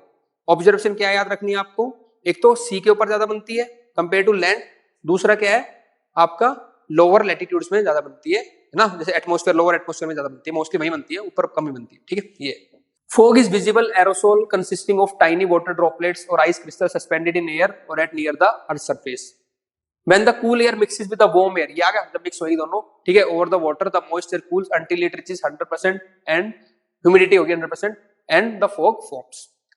The presence of moisture and a fall in the temperature are the key factors for the formation of fog. Fog can be of high spatial variability and intensity depend upon the humidity. तो अलग अलग जगह पे अलग अलग fog बन सकती है डिपेंडिंग अपॉन द क्या ह्यूमिडिटी कंडीशन है, विंड है कि नहीं है, ठीक है। फॉर्मेशन ऑफ फॉग आपको पता ही है क्या होता था, overnight the earth surface radiate, और जो सरफेस है अर्थ का वो पूरी क्या कर रहा है, रेडिएट कर रहा है हीट को, तो ये पूरा ठंडा हो जाता है। The ground cools down and the cooling air closes to it, और इसके साथ साथ जो इसके पास एयर है उस सबको क्या कर देगा, कूल कर देगा। ये कूल एयर है, ऊपर वार्म एयर है, तो वार्म एयर कूल एयर मिलती है तो क्या बनाती है, फॉग बनाती है। ठीक है। The moisture in the lowest layer of the air condenses to form water droplets, और उससे क्या बन जाती है, फॉग बन जाती है। दूसरा क्या कह रहा है, काम और लाइट विंड्स। विंड्स क्या होनी चाहिए, काम होनी चाहिए, लाइट कंडीशन से क्वेश्चन आता है। क्लियर स्काई होना चाहिए, लॉन्ग विंटर नाइट्स होनी चाहिए, काम विंड्स होनी चाहिए। ठीक है, तब बनेगी आपकी रेडिएशन फॉग। नेक्स्ट है आपका क्लाउड्स। ये कल करा दूंगा क्लाउड्स आपको। ठीक है, आज के लिए क्लास का इतना ही। फटाफट जो पढ़ा है अपना लिख लो।